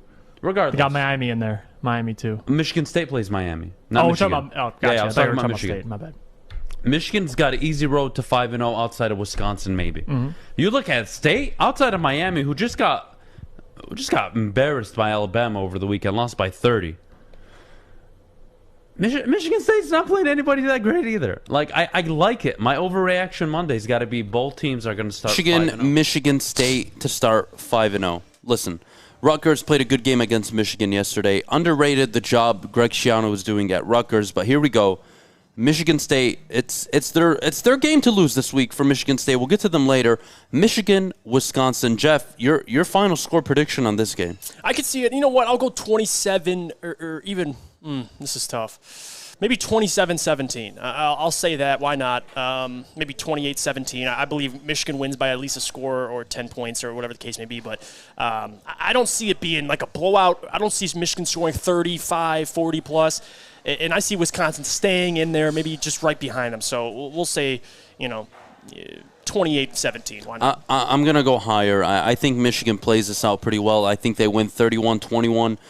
Again, honestly, I could see Wisconsin not getting past 17 points. I'm not sure what to expect from their offense. I do think Michigan get the run game going again. And listen, they need to win this game. Jim Harbaugh, you can't go against another ranked opponent on the road and lose. You can't do that. This is not the year to do it. You don't want to walk into State with a bad loss, potentially to both Nebraska and Wisconsin. Right now, you look the better team than both of them. Granted, you're 2-point underdogs. But my goodness, you guys want my best bet of the weekend? I'm taking Michigan on the money line. How often are you going to get Michigan football as underdogs? Granted, we know Jim Harbaugh's history on the road against ranked opponents. They haven't won at Wisconsin in a long time. All that, great. I take it all into effect, or all into consideration. I love the money line. It makes so much sense for me. I've got to say, I think they get the run game going. The run game will travel. Rutgers, I think they were a better team than maybe most gave them credit to be. I like Michigan this game. I like them comfortably. Kennedy, your thoughts on Michigan? Do they win? I know you want them to lose, so it makes Notre Dame look better. But I do want them to lose. But I don't think they will. If Notre Dame, low-key beat the brakes off of them. So I think that Michigan will be right there with them. Hopefully it'll at least be a lower scoring game for Michigan, so I can at least hold that against you guys. But it sounded like you guys you don't think they'll put up as many points as Notre Dame did. Anyway, no, and Charles, let me see, Charles McLean in the chat. Speaking knowledge here, he has Cincinnati as a lock this week against the Fighting Irish. Charles, if that happens, I can't tell you how much I would thank you if that happens. There's no better Monday than Notre Dame and Ohio State losing in the same weekend, let alone one of the two, because I have to deal with Kennedy every day, and she is an Ohio State and Notre Dame fan. So, Charles, if that happens, I would love to take you out for dinner. I mean, why are we saying if that happens like it's unlikely? Oh, you're right. I'm sorry. Since he is ranked higher than... Because Notre Dame has sucked all season. They've played down to their opponents outside of Wisconsin. So that is correct. But hopefully that means they'll play up to Cincy, though, because Cincy's ranked like 8th or something. There's no shame in the game right here. Like, Cincy has been, I think, slept on for years now. They've always had these good pieces. I'm glad they're ranked high now, but now that Notre Dame has to play them, this kind of sucks. But it's okay. We'll be fine. If I take the L to Cincy, it won't hurt that bad. The almost L to Toledo, holy Stop saying crap. You don't own the football team. I do. Stop that. I hate that. You don't own the football team. About the you Lions, are a fan of the football team. It's not we. It's not our. It's not mine. You are a fan of the football team. But we got to go to break, Kennedy. Get us out of here. Get us out of here. Charles, I'll take you to dinner. I hope you're right. If anybody bets Ohio State to lose this weekend and locks it in the chat, I will also take you out for dinner if they lose as well. So I'm giving away 2 dinner packages today. You're an idiot. All right. Well, Notre Dame's defense looked great last week, so let's hear about the defense over at Guardian Alarm. Well, Guardian Alarm has great defense, and they get it. A good defense on and off the field, it helps you feel secure. So with Guardian Alarm, they got state-of-the-art technology. It helps you feel safe, secure, and you'll love it because they got 24/7 local monitoring. They even have convenient features that let you check in on your home, control lights and temperatures, and detect smoke or carbon monoxide. Make sure your house is all good and clean, and then you call this number 800-STAY-OUT. Repeat, that number is 800-STAY-OUT. That'll get you with Guardian Alarm, and they've been trusted for over 90 years at keeping families safe. I'm looking to bring on another HVAC tech right now. We are recruiting 5 to 10 techs a month. We're looking to grow and expand. Every new tech we hire is from Northwestern Tech. The hands-on training is fantastic. They're always my first call. We love hiring Northwestern Tech grads. They come out trained and ready to work. Our program is only 10.5 months, and our next classes are starting soon. So why wait? I'm looking to hire a graduate of Northwestern Tech. Northwestern Tech. Northwestern Tech. Welcome back, everybody. You're tuning into the Morning Woodward Show right here on the Woodward Sports Network, featured on the Roar 93.5 FM, 99.1 FM, and 94.7 HD2. Happy to have you here. Happy 1st of October, my personal favorite month. Juicy's birthday's coming up. My birthday's coming up. So much Libra energy in this room right now. Even Stick is a Libra, so, it makes sense when you really think about it, in my opinion. But, I won't get into horoscopes. This is a sports show. Art? Shut up. Art? Oh my gosh, Stick, you have a Libra tattoo? This is awesome. All right, we got to get into Michigan State football. They're taking on Western Kentucky, who is currently 1-2. They took an L to Army as well as Indiana. So, you guys, I'm thinking this is a lock for Michigan State, but I want to hear it from the boys. Jeff, what are you thinking? Yeah, it's definitely a lock. It's their game to lose. Adam said it earlier. It's at Spartan Stadium. You got a team that looks as good as the Spartans do last week. Yeah, they had a little scare versus Nebraska, but they looked good, at least in the second half. They played well.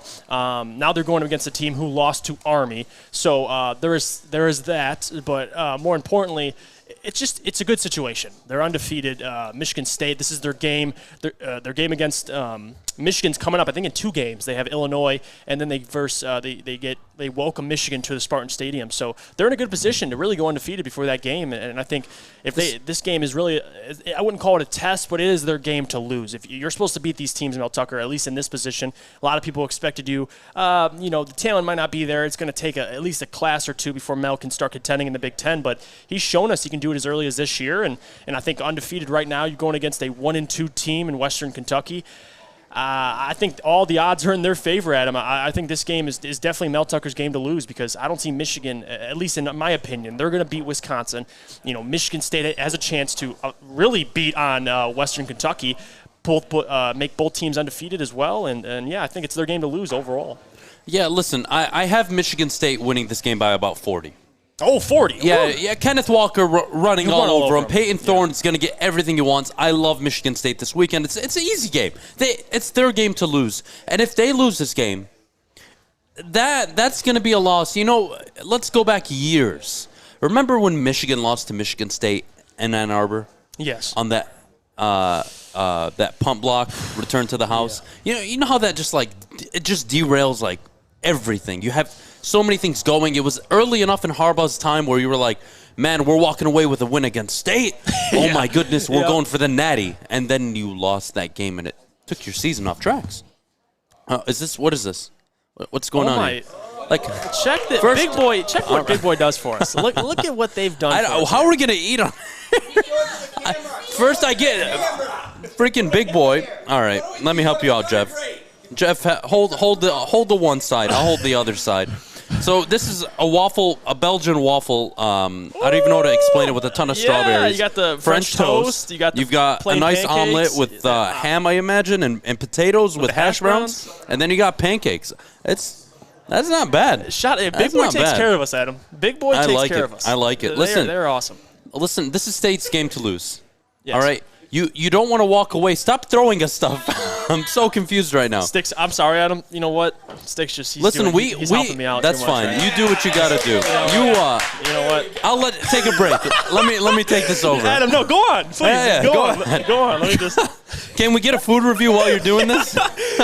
God dang it. All right. Go on about Michigan State. Listen, again, I've said it again. Michigan, this is State's game to lose. I don't expect them to lose. This is such an important game for Mel Tucker. Not because this is a big test for them, but hey, you really, I can't talk. Mike, how is it? How is it? Score, come on. Out of 10. Out of 10. It's amazing. I'm giving it a 10. Oh, wow. Woo! If you're giving it any less than a 10, there's a reason. I don't see a reason. All right? They got the strawberries, whipped cream. I mean, I don't know, Adam. Are you human? Are you going to eat right now? I'm not going to eat right now, no. I question if he's a human. I question if this man, he has no emotion. He doesn't eat. He drinks coffee. That's all right. You know what? I had to do the trial. I'm going to eat this. All right, Kennedy, your thoughts on State and also this Belgian waffle that Jeff just dived into. I'm so glad Jeff just ate that on camera, first of all. But obviously, you guys are correct. It is Michigan State's game to lose. It is not going to be pretty for them if they lose this game. It's also their homecoming game. It's a 7:30 game. We love watching football under the lights at night. There's nothing better. But yeah, for sure, State's game to lose here, but it's not going to happen. And if it does, please don't play this back and say that I jinxed it. I'm knocking on wood right now. All right, let's talk about the Big Ten in general, though. You guys, are there any other games that you're looking forward to this weekend? Let me know. All right, well, you look at Ohio State, they've got Rutgers. Yep. Now, that's a dub. That's a lock. Well, you know what? No, it's not. I think Rutgers has a chance here. Ugh. Ohio State haven't played a perfect football game yet this year. They haven't played to your standards of Ohio State. And again, before the season started, another prediction I had was Ohio State would lose 1 or 2 games in the regular season. They weren't going to go undefeated. Mm-hmm. They lost to a good Oregon football team. And I think they lose to Rutgers. Rutgers has the pass game. They do. To match up. Now, granted, Michigan, it looked good on paper. You only gave up, 17 points? Mm-hmm. Well, you know what? Rutgers were moving the ball at will. They really made a lot of mistakes late in the game. If that game went on another 3-4 minutes, Michigan may have gone overtime or they might have lost that football game. But regardless, I think Rutgers has a chance. Greg Schiano's doing a great job there. I like Rutgers. If you're trying to put, a little amount of money on a bet this weekend, something where the money line is so favorable in your matchup for your underdog, I would consider Rutgers here. You can consider them to cover the spread, or you could consider them as an underdog money line favorite. That's the game to watch this weekend, in my opinion. Will Penn State win? Will Iowa win? I mean, there's so many games to talk about, but the Big Ten is in such a good situation right now. It's really good press for them. Penn State's undefeated.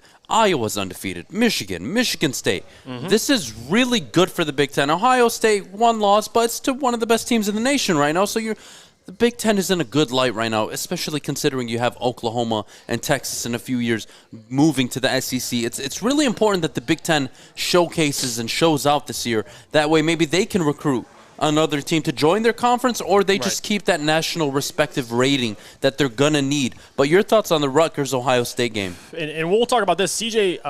Stroud is expected to return this week. But to your point, I think Rutgers, not only can they air it out and have success in the pass game, Isaiah Pacheco, he's a talented running back. They have guys who can run the ball. So Ohio State, they looked vulnerable against Oregon, who had C.J. Verdell, someone who terrorized them on the ground and in the pass game. So if Rutgers can just, limit the mistakes, control the clock, and at least get Ohio State in a bad position where C.J. Stroud coming off, he missed last week, he's coming back this week, who knows how well he's going to play. I think this is a situation where Rutgers can take advantage. They're at home. It's at Rutgers, their stadium, so I like the Rutgers chances. I don't know what the under-over is or the betting odds. I'd like to see that, but just in terms of looking at the matchup straight up, I think it's going to be a lot closer than people think because, listen, if Oregon, how well they played, you don't even need to have a world beater at quarterback. Ohio State's 15-point favorites, and the over-under is 56.5 right now. 15-point favorites, so they're over 2 scores. I don't know. That's hard for me to swallow. You're going to say Ohio State's going to win. I think Vegas nailed this at -15. If Ohio State wins, I think they win by 17. But I would put a bet on the money line. It's either over 17 I would just put a small bet on Rutgers. You have nothing to lose. Put $5-10 on it. You're paying out basically 10x almost. It's a great bet. I love it. We're going to be talking and previewing the Lions-Bears coming up next. A lot to talk about, guys. A lot to talk about. But before we head to the break, let's just wrap up the Big Ten overall right now. They're like I said earlier, they're in a good spot. But if you had to pick a favorite right now, Jeff, the clear runaway pole position favorite in the Big Ten, who is it? Favorite in the Big Ten? Yeah. I mean, it should be at this point. I mean, it's definitely not Ohio State. They haven't been playing as well.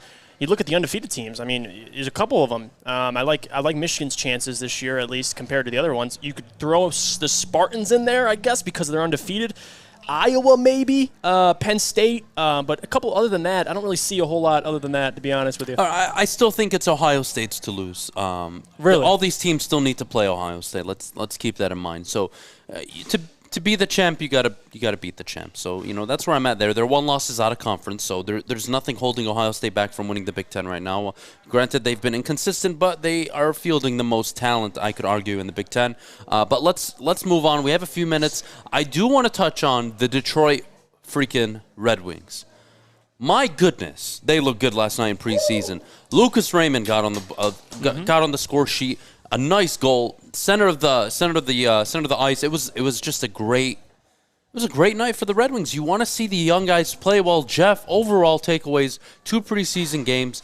I believe 2 dubs, correct? Yes, and that's what you want to see. Obviously, you got all the rookies coming back, the young guys playing. I know it's preseason, but that's what you like to see. I want to see the situation with Tyler Bertuzzi be worked out, or whatever that's going to be. You can't go to Canada to play games, but in terms of just this team overall, I'm very excited. I cannot wait.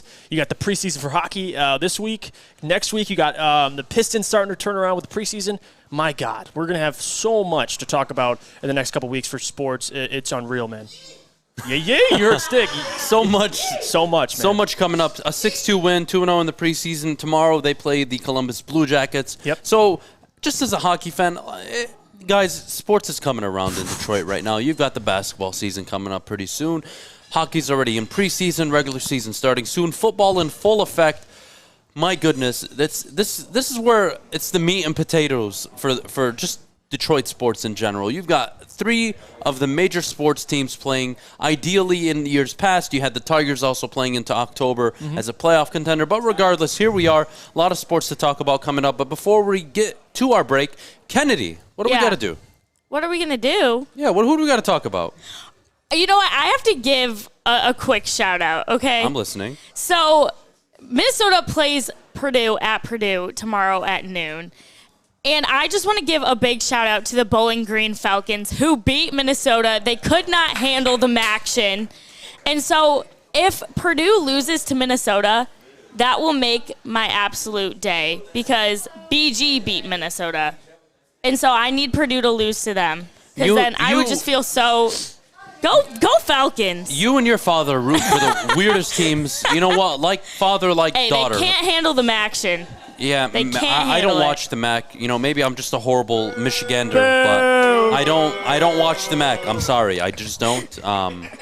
I'd rather watch the Pac-12 at night and throughout the day. I'm sorry. All right. Well, we've got Iowa at Maryland tonight at 8 p.m. That's something to look forward to. Iowa-Maryland is a good game. That's I like gonna be that. a good game. I like the matchup. We've got so many bobbleheads. We've got this big. Is this like a coin thing? Is this where you save your money? Bank. A piggy bank? Is that what they call it? It is a piggy bank. I used to have one of these as a kid. I used to have one of these as a kid, a big one. Did you? Yes, a huge one, like a humongous one. The only piggy bank I ever had as a kid was, when you go to the bowling alley and you have your birthday there? Yeah. Like that was, I always had the pin that you could put money in, but I would always spend the money when I was a kid, so it didn't really matter. But we got to go to break. Kennedy. Yes. Who do we got to shout out? I want to tell you guys about Friday Night Clash. I'm telling you that there is some football tonight. Every Friday, we broadcast one of the best games in the Metro Detroit area on Woodward Sports' Facebook, YouTube, and Twitter accounts. This week's matchup is between Joey and Sticks, alma maters, Brother Rice and Orchard Lake St. Mary's. You guys, it's streamed at 9 p.m., but of course you can come hang out with us at the game. Shout out to our friends at Planet Fitness and The Prep for helping us put this on. You guys help us showcase the best high schools, athletes, and student sections in Metro Detroit. All right, now that rant is out of the way, Jeffrey, can you please tell me... Oh, they're fighting over food? What's happening? Jeff, tell me about our friends at Lady Jane's. All right, listen, let me tell you about... Me and Adham are wearing hats right now, obviously, because we have bad haircuts. And you know why?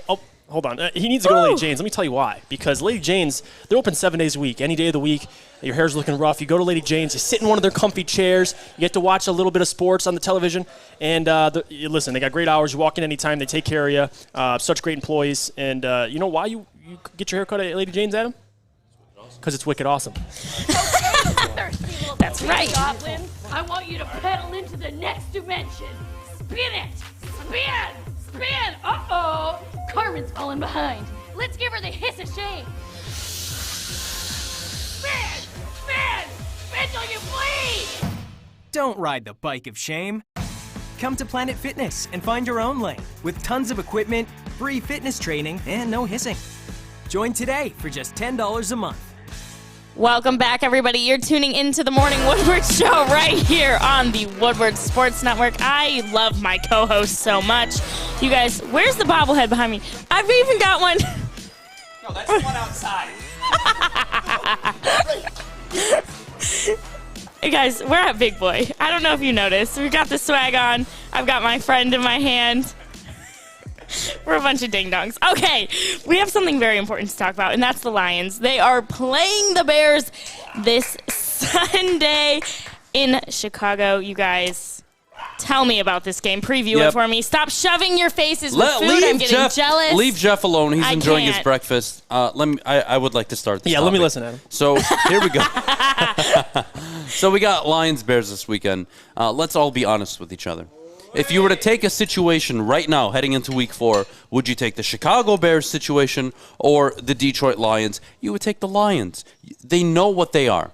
They know what they're capable of. They know what they're not capable of. The Chicago Bears right now, they're not even sure who's going to be playing quarterback this weekend. Whether it's Justin Fields, Nick Foles, Andy Dalton, we are not sure. But what I do know about Chicago is that their defense it's a stingy, stubborn defense. They're not just going to get rolled over by an average offense, which is what the Lions are. Granted, they have a few dynamic playmakers, but we've seen the Lions the last 2 games. 17 points.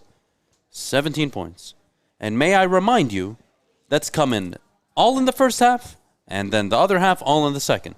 They scored 17 in the first against Green Bay, 17 in the second against the Ravens. That is not consistent football. We talked about this yesterday. Is Matt Nagy not only under the microscope, but is his job on the line this weekend? Mm-hmm. I tend to think yes. Again, I said this. Actually, I'm so spot on with most of this stuff, honestly. I can't help it. But you look at Zach Taylor. You're 2-1, right? You can't go into a home game against Jacksonville and lose that football game. You derail the season. It's a bad loss. You look at Chicago. You're 1-2. You have an opportunity to move to 2-2. You're playing an 0-3, yes. A Detroit Lions team that is very stubborn, stingy, willing to fight till the end, yes. But let's be honest. If the season hadn't gone how it's gone so far, you would likely take Chicago at home. They're only 3-point favorites, which essentially tells you this is a toss-up game. This has Dan Campbell win number 1 written all over it. There's so much to look at. What are Chicago's strengths, you may ask? Well, they got to get David Montgomery going. Yes. You got to get the run game going. You've got to give your defense an opportunity to rest. If they're rested, they're going to get to Jared Goff. Yes, the offensive line for Detroit has played well in the first few games, but Chicago's no pushover on defense. That's their strength. They're going to try to play to it. They're going to try to limit the amount of turnovers they commit. And it's going to be a close game. I don't see either team running away with this game. We'll give our predictions a little later on. But just from a breakdown standpoint, Detroit's coming in with more momentum, and Chicago's coming in with more to lose. Jeff? That's it right there. I think Matt Nagy, if he loses to the Detroit Lions, it's a fireable offense. I think multiple people around the league agree with you on that. It's not just it's not a hot take or anything. Matt Nagy, in the last 2 years, 8-8, 8-8. They've regressed in all their statistical categories, and you made bonehead decisions. They could blame Ryan Pace for that, but Matt Nagy's the head coach. He partakes in it. So this week against the Detroit Lions, what I'm looking for is I see a Chicago Bears offensive line that has struggled not just this season, last season, just in general. They can't protect their quarterback. It limits David Montgomery, no matter how talented he is. So if I had to look into this game and preview it for Sunday, I think the Lions, they're going into Soldier Field. Their offensive line, like you just said, has looked good. Defensively, their pass rush looked pretty good last week. They need to turn it up a notch. You saw what Justin Fields looks like with a pass rush on him and an offensive line that breaks down. He got sacked 9 times. I don't think they'll make the same mistake they did with only bringing in 5 offensive linemen and not bringing in tight ends to help, but the same thing applies to this Lions defense. Can you get after Justin Fields? Can you make him uncomfortable? Because last week, it ain't going to change in a week. He's not going to be uncomfortable last week, and I don't think he'll come in this week and be lights out with no protection. The defense in Cleveland is much better than Detroit. I don't think they're giving up 9 sacks this week. They're not giving up 9 sacks. But 3 or 4 is more than enough, But even before the Browns, they were giving up sacks. I think Justin Fields, he was on pace. He didn't play much the first 2 games, but even Andy Dalton was getting mowed. So it still stands my point. They need to, yes, the Detroit Lions, they have Romeo Okwara. Trey Flowers might not play this week. You got a couple guys, Julian Okwara. I mean, yeah, you got some pieces you can say that are developing, but yeah, Myles Garrett, he's good for 4.5. What do you have, 5 sacks last week? Not going to have that same impact, but what does the secondary do or pass rush do to frustrate Justin Fields? Because you're going to have probably Amani Oruwariye on Allen Robinson, right? And you're probably going to have so after that, we have A.J. Parker. We have on Anthony Miller probably. So that's just what I'm looking at is what can this pass rush do? Because I don't think Justin Fields yet has – we keep asking what the Lions can do against Chicago because it's so easy right now to focus on Chicago in the negative sense. But let's keep in mind, again, the Lions have only scored 34 points in their last 2 games. Right. They've, in their last 2 games, have been shut out in one of the halves. Defense is going to have to step up. The defense is not only going to – it's the offense I'm concerned about. T.J. Hawkinson limited last week, so everybody talks about the game plan and the scheme that Aaron Glenn came up with to stop Lamar Jackson. Well, if the Ravens taught you anything, it's how to limit T.J. Hawkinson. So, again, the Lions aren't a complete football team. They're not anywhere near competing. Right. Do I think this is their most winnable game yet? Absolutely. Not just because it's the Bears. The Bears are trending downwards right now. But I have to say, if I'm a betting guy, I've got to look at this objectively the way I looked last night, Jacksonville and Cincinnati. I'm looking at this head coach, and I'm saying, is he going to get fired? And do I think he's going to lose this game to Detroit? Because if he does, that likely puts his job at extreme risk. You don't lose at home to the Detroit Lions with a new head coach, a new quarterback, no wide receiving weapons, yes, a dynamic backfield, yes, a good offensive line. But you can't tell me Chicago Bears fans aren't looking at this game like, how can we not win this? This team is in the middle of a rebuild. We're trying to figure out what we are. We can't afford to drop this. There's so much to lose for Chicago. Detroit loses, nothing changes. Right, and they're still in a rebuild. There is a flip side to that. I know some Chicago Bears fans that have told me, Jeff, I am actually nervous. You guys might coming into our field. We've put better football on tape than the Bears. Yes, their defense looked awesome against who'd they play the one time when they scored so many points. I think it was the Bengals, I believe, the Bears. Yeah. So either way, if the defense can replicate that, yes, the Lions are in trouble. But in terms of the NFL is a what have you done for me lately league. Dude, who's saying Mitchell Trubisky over Justin Fields? Who? I don't know, and I could care less. The kid played 1 game in the NFL.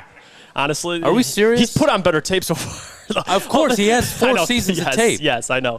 But but back to my point. It is a what have you done for me lately league. And if we look at last week, and I think to whoever's point, Stick's point, who has that, you look at last week what Justin Fields was able to put on television, or we should say Nagy. I'm sorry. I don't understand. I'm saying how do you judge a rookie quarterback who's sacked 9 times in a game? No, it's not judging. I'm saying how do you look at that performance and even remotely say there's going to be a big difference versus the Lions this week? Well, it's an opportunity for them to have. Well, first off, do you think they're going to have as bad of a game as they did against Cleveland? No, that's not the question. So we take that into account.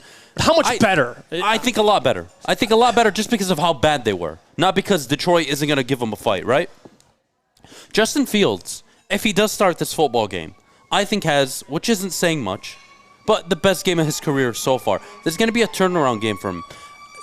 The Detroit Lions don't have everything. Their secondary is young. Communicate. Look how many times Hollywood Brown had you beaten over the top in the first half. Yeah. You have to look at this team. If I look at the Bears and I look at the Lions, I have question marks on both teams. I think it's a very even game. This is the game I believe Dan Campbell can win one. And really, again, you're not looking for them to make they're not going to win this game and then go on a 10. Let's just get that. Right. Not even 6 games. I'm not acknowledging that stick. So let's just take this week by week. Right now, you saw improvement from San Francisco to Green Bay to an extent. You saw improvement from Green Bay to Baltimore. Are we going to see improvement from Baltimore to Chicago? And if you do that, that is a good sign. I could care less about the result.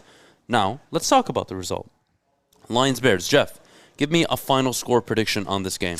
You know what? I'm going Lions. I don't know why. Just something in me tells me the Lions are going to come out and win. I think Fields will play better, but I don't know. I think Dan Campbell gets his first win at Soldier Field, and it's a statement win in the division. So you know what? I'll say they win 24-17. I think it's a close game, really close game, because the offense is going to put up a lot of points, but I think they limit Justin Fields. Well, I think this game is under. You're looking at a 20-18, 21-17, 21-20 football game. Shut up, Art. Anyways, this is going to be under. I think both teams are going to struggle. It's going to be, I don't want to say a defensive battle, but I just think the offenses are going to be so inconsistent.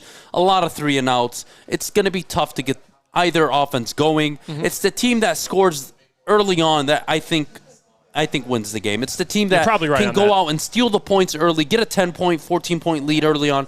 That's what's going to happen on Sunday. That's going to be the winner. I've got Detroit. God, this is such a hard game to call. You know what? No.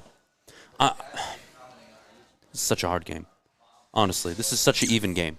I'm going to take Detroit to win this football game 18-16. Oh, I think wow. it's a disaster game. I think neither team deserves to win it, but I don't know enough on offense about Chicago. At least I know Jared Goff and company can get me at least 17 against a good defense. Right. Can Chicago get me 17? I'm not sure.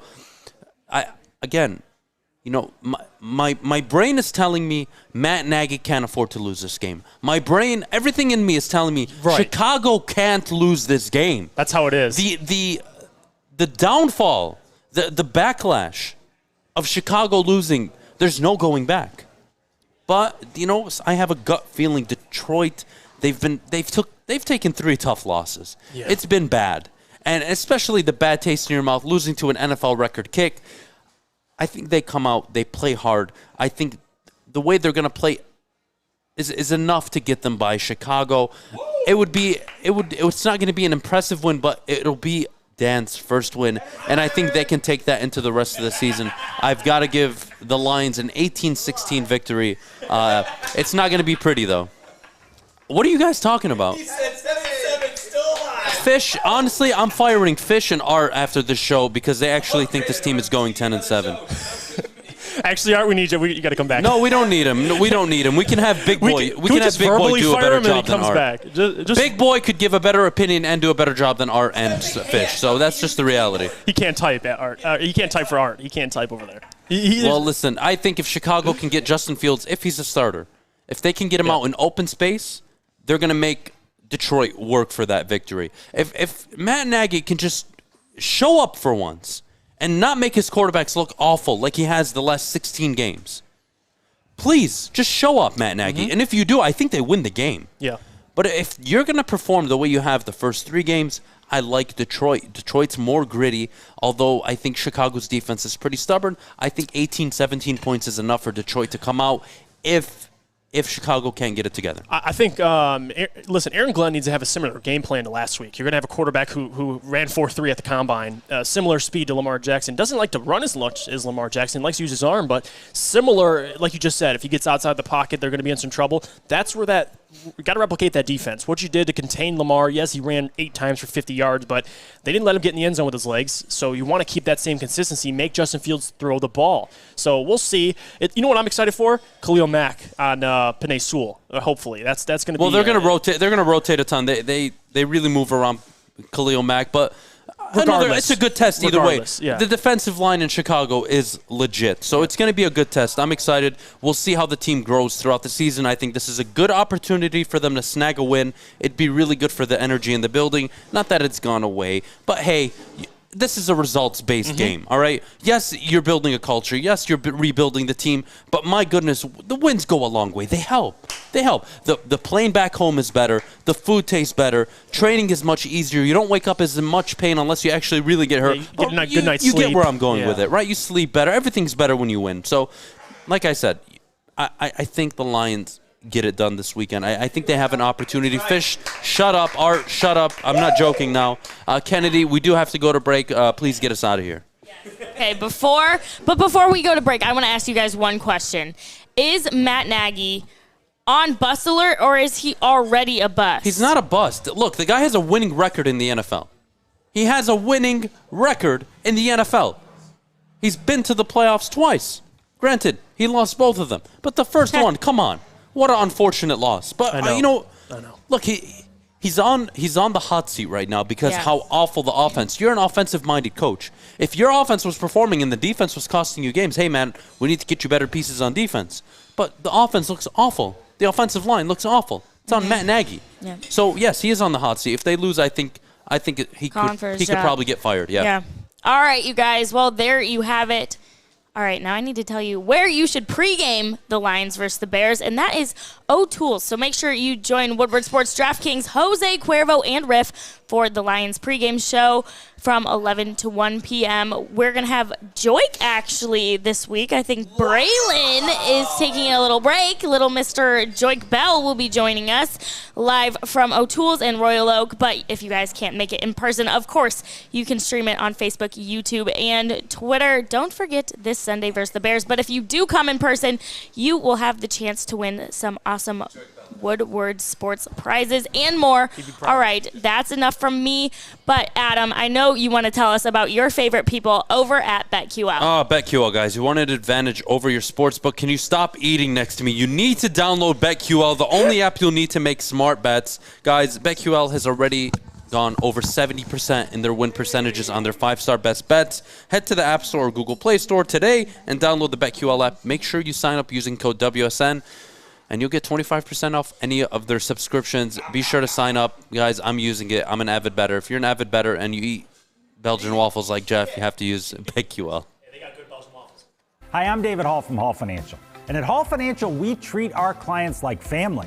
And our number one priority is giving each of our clients 5-star service. Our passion for 5-star service, combined with our expertise, allows us to find the best possible solution for refinancing your home loan. We take the time to focus on both the individual and the numbers. We're going to walk you through the process and close your loan in half the time of our competition. Go to davidhallmortgage.com today. What? Okay, anyway. Hi, guys. Welcome back. You're tuning into the Morning Woodward Show right here on the Woodward Sports Network. We are at Big Boy. You guys already know it. We're having so much fun. Jeff is mowing down on his, what is that, strawberry Belgian waffle? Looks awesome. Yeah, Big Boy. They hooked us up. They're hooking you up.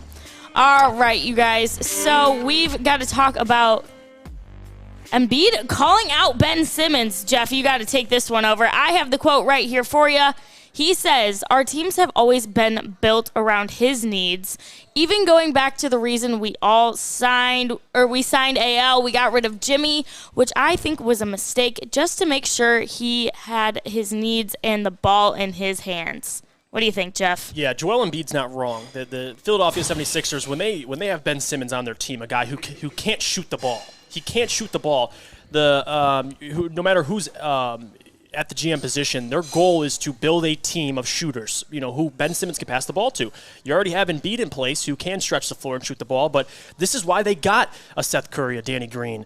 This is why they got rid of a Jimmy Butler, because he needs the ball in his hands. You see what he does in Miami. He is the center of your offense. And with Ben Simmons, you can't have him sitting in the corner waiting for a pass from Jimmy Butler. It can't happen. Ben Simmons needs to run the ball. That is why they got rid of Jimmy Butler and acquired Tobias Harris, because Tobias is a scorer. He's a natural guy. He doesn't need the ball in his hands. He can just, whenever you give him the ball, he'll go get a bucket. That's his job. So, yes, to answer the question, Joel Embiid, he is right. I think this is more frustration on his part because earlier didn't say anything negative about Ben Simmons. It was more so we just need Ben Simmons. He's a good, big part of our team. The more Ben Simmons is holding out and saying, I don't want anything to do with the 76ers, boom, Embiid drops a quote about how the team was built around Ben Simmons. And Joel Embiid can suck one, honestly. He's the biggest crybaby in the NBA. I don't even want to acknowledge it. Listen, you have Andre Drummond and Joel Embiid on your front court. Good luck. You're not winning anything, Philadelphia. You're not. You're just bad. Trade Ben Simmons. Get 2 first-round picks, and that's it. Move on. Move on. You've wasted it. You couldn't get Ben Simmons in the offseason to improve. That is on you, not only him. You, as an organization, have failed one of your players. You put him with Joel Embiid, who is one of the cockiest players in the league, and let's be honest, he shows up whenever he feels like it. He's not consistent. Mm-hmm. He's not. He talks a big game, but he'll go for 12 points and 7 rebounds at 7 feet tall. I don't want to talk about Joel Embiid. I could care less. He hasn't lived up to his potential. He's the one who always misses a significant amount of the season. Right Ben there. Simmons is an on-ball defender. Joel Embiid. When do we talk about Joel Embiid being one of the best post defenders? Yeah. When is he in the conversation? He's a good post defender, but no. He's okay. He's average. Yeah. Well, I'd be average if I was 7 feet. Come on. Joel Embiid has a big mouth, and he really talks way too much. You know what? Last I checked, wasn't it Joel Embiid who was guarding Kawhi Leonard on that infamous three-point shot in Game 7? You're right. You're right. That's right. You know what? Listen, Ben Simmons, for all his mistakes, I promise you Joel Embiid has just as many. Joel Embiid isn't the one sitting up there being an MVP-type candidate. He shows up when he wants to, and, of course, in the big games, when it matters, he'll go the fourth quarter without scoring a point. He'll go the second half shooting under 30% from the field as a big man. I don't want to hear about Joel Embiid crying. He's now buddy-buddy with Andre Drummond. They both suck. I'm not a fan of Joel Embiid. And you know what? Ben Simmons, for all his mistakes, his faults, and whatever he's deficient at as a player, at least he doesn't have a mouth like Joel Embiid. I would take Ben Simmons over Joel Embiid any day of the week. I'm not interested in talking about it. Yeah, no, you hit it right on the head right there. As much as you can fault Ben Simmons for his inability to progress his game, it has more to do with, God, Fish is over here. Fish, you might as well Fish, just get what are right you doing? In the middle. Get Fish right in the middle of this broadcast, and you start talking about Ben Simmons. Fish, I'm going to throw you out the window, I swear to God.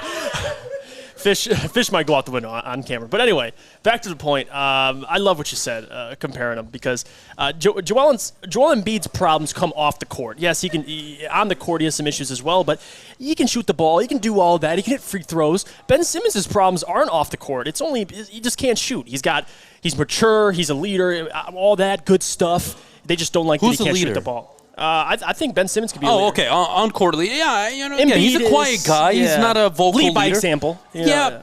But the problem by saying lead by example is in the offseason he hasn't improved a jump shot. He hasn't improved on his free throw shooting. I get that point. Like, he's really got to put in the work if he wants that second max contract. Yeah. Like, he's got one right now, but you're not getting another one playing the way you're playing, man. No. Like, Ben Simmons, again, for all his faults, I would rather try and build around him than a Joel Embiid. I agree with you. Unreliable. He has a big mouth. I don't need my star player walking out yapping every single I just don't need it.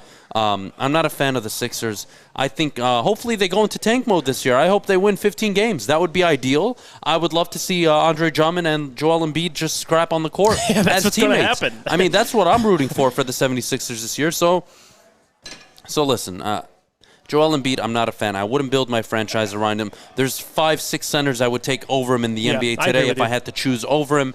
It's just he's not for a guy that talks as much as he does, he doesn't hold himself or his teammates accountable. He'll throw them under the bus, but he's not. Where's the self-accountability? I don't like Joel Embiid. He's a gifted player. He's super talented. Yeah. But for all the talent, for all the gifts he has and he possesses in his skill set, he doesn't have the mindset, and you know what? Neither does Ben Simmons. So they can both kick rocks. It was a failed project. They were never going to work together. You knew this 3 seasons ago it was never going to work together, and you stuck with it. You know what frustrates me the most is Joel Embiid faulting Ben Simmons for whatever, not being able to shoot the ball. But Joel Embiid has the skill set of Hakeem Olajuwon. He just doesn't use it. Like you said, 7 foot. He's humongous. Because he doesn't have that. He doesn't have that killer. I call it like a killer mentality, a killer instinct. He doesn't have that. Like you can call it what you want. The Dame Lillards have. Certain players around the league just have that. But I don't need Joel Embiid having the ball in the fourth quarter, taking up all the No, I'm not saying that. I need him consistent from quarter 1 to quarter 4 on effort. I need him delivering in the post, and I need him being a problem in the post. Yeah, I don't need him sitting at the three-point line just because he can hit, 30% from three? I don't want that crap. That's my point. Like, he doesn't live up to his potential. Get in the post. He could average every single year if he wanted to and put the effort towards it. He could probably average close to 30 and 14. If I could trade Joel Embiid and Ben Simmons for these plates of big boy food, I would do it. They are useless. I'll never win anything significant with Ben Simmons or Joel Embiid on my basketball team. So just move on. He can call out Ben Simmons, but you know what? You are in no position to talk, Joel Embiid. You're in no position to talk. Doesn't live up to his potential. Listen, I'm tired of it. I just don't get it. It's weak. Kennedy, what do you do when your teammate calls you out? How are you reacting to this? Not good. Yeah, I would first punch Art in the throat and then probably make something up about him to get fired. Just kidding.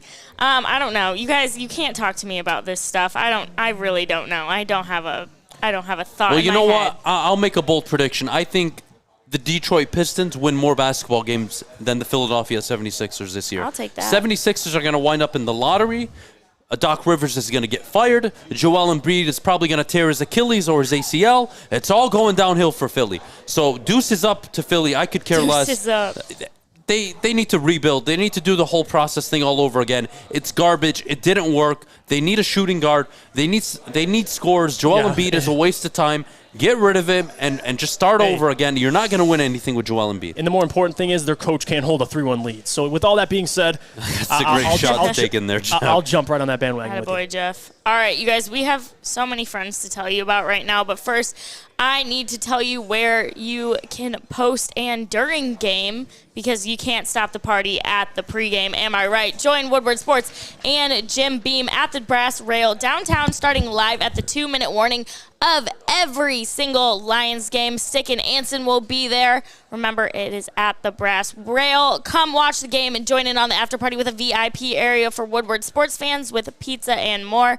Remember, the official post game for Detroit football is at Brass Rail. All right, now, Adam, you've got two friends to tell me about. Let's start with Underdog. All right, Underdog Fantasy. The NFL season is underway, everybody.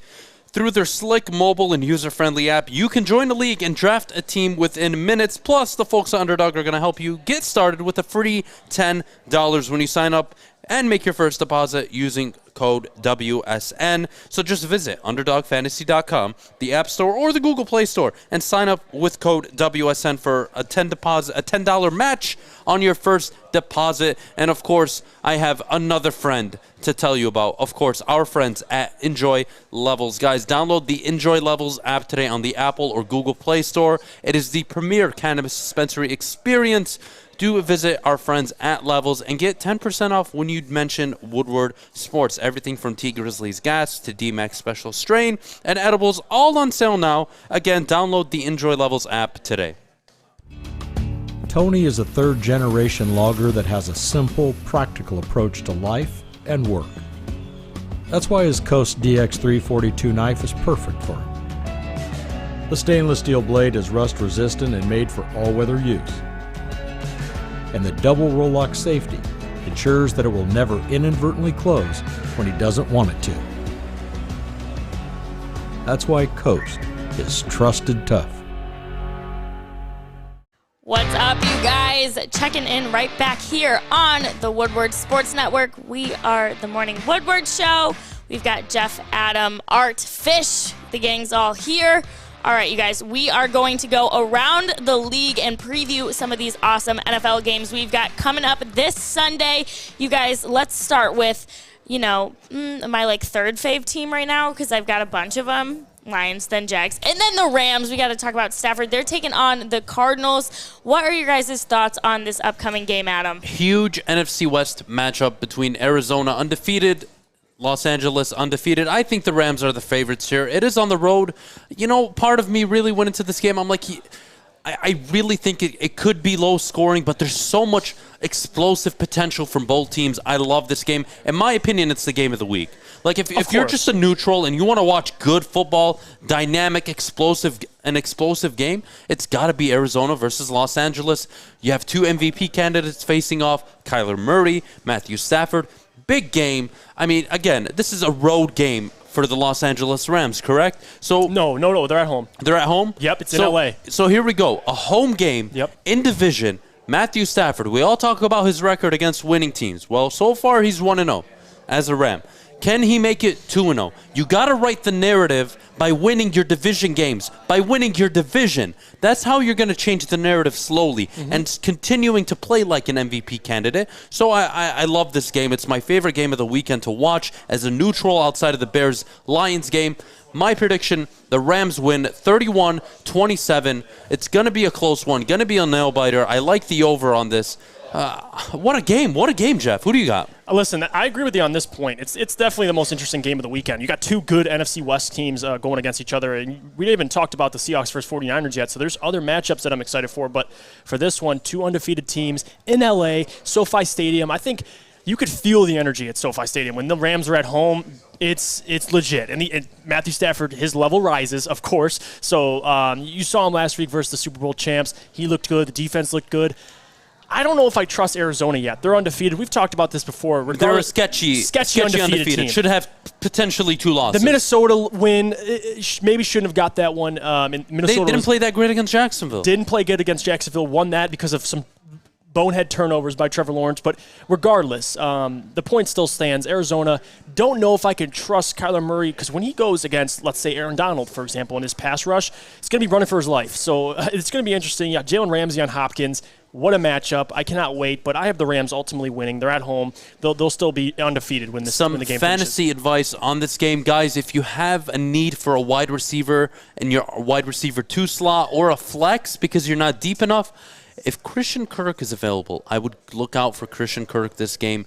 Yes, there's Rondell Moore, but Christian Kirk is going to get more of the targets, in my opinion, this game. Jalen Ramsey's going to be shadowing DeAndre Hopkins all game. That's going to be an interesting matchup. Look for Christian Kirk to really thrive this game. I like it. Moving on, the Las Vegas Raiders. This is a Monday Night Football game, Monday Night Football, baby. Whoa! Monday Night Football, the Raiders and the Los Angeles Chargers. I love both of these teams. I have a crush on David Carr right now. I have a crush on Justin Herbert, and I have a crush on Brandon Staley. Jeff, what do you think of this game? What was the game? I'm sorry. I was looking at the Raiders versus the Chargers. The Raiders versus Stop Chargers. eating. No, on listen. set, please. I'm shoving strawberries down my mouth when I look over to the left. But anyway, this game is another interesting game. The Raiders, we're high on the Raiders. We both have them in our top 10s. But when they go to, I believe they're going to L.A. Yeah, they're going to the Charger Stadium. I love what Brandon Staley's building. I think the Raiders could potentially see their first loss of the season only because both sides of the ball, the Chargers are scary. And you can make the case. The Raiders, they have a good pass game with Derek Carr. Defense is figuring it out. Don't know. They don't have a run game as of late. Obviously, Josh Jacobs, I think, is still out for that game. But their secondary, the Chargers, they don't play around. They got some dogs in that secondary. You got Joey Bosa. I think this is a big test for the Las Vegas Raiders. If they're undefeated, you got a team that's 2-1 that has a chance to beat you at their home field. So I like Justin Herbert's chances. Brandon Staley, we'll see. Can Derek Carr win them the game? Not sure. I don't know if they'll be able to stop Darren Waller, but nonetheless, I got the Chargers winning. I don't know if I want to give you a score prediction. Let's say Raiders are going to get 20 points probably, so I'll go 27-20. How about that? It's going to be close. All right, you got the Raiders winning? No, Chargers. Okay, Chargers. So I got the Chargers winning as well. Yep. Let me just remind everybody. Let me just remind you, Anthony Lynn last year, the head coach of the Los Angeles Chargers, couldn't get Mike Williams going. Brandon Staley shows up. Mike Williams is the best red zone target receiver in the NFL right now. Yeah. They've unlocked him completely. Keenan Allen looks good. Austin Eckler so far has stayed healthy. I like what's going on in Los Angeles. I've got the Chargers winning. Raiders lose their first game of the season. Chargers win big.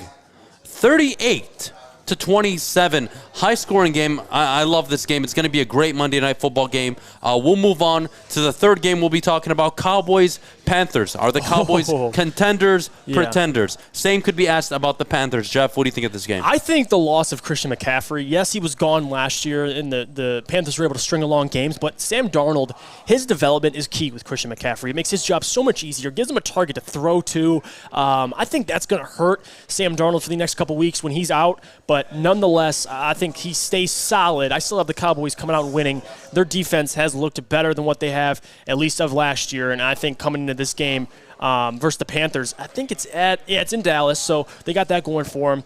I think they hand the Panthers their first L. I mean, they just beat a good Chargers team. They just beat last week. So they're stringing along good wins, and I think the Panthers team, as much as I love this young team, they're probably going to this is their toughest opponent they've faced yet. I think they get their first loss of the season.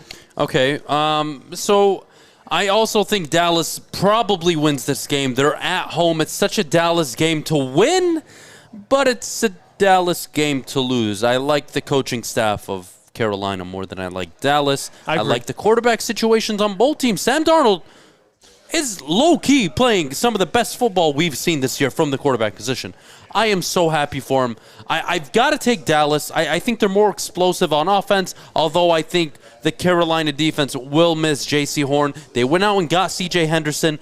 Good trade. It's going to be a close one. I think Dallas... this is a tough game. You know what? I'm going to go Carolina.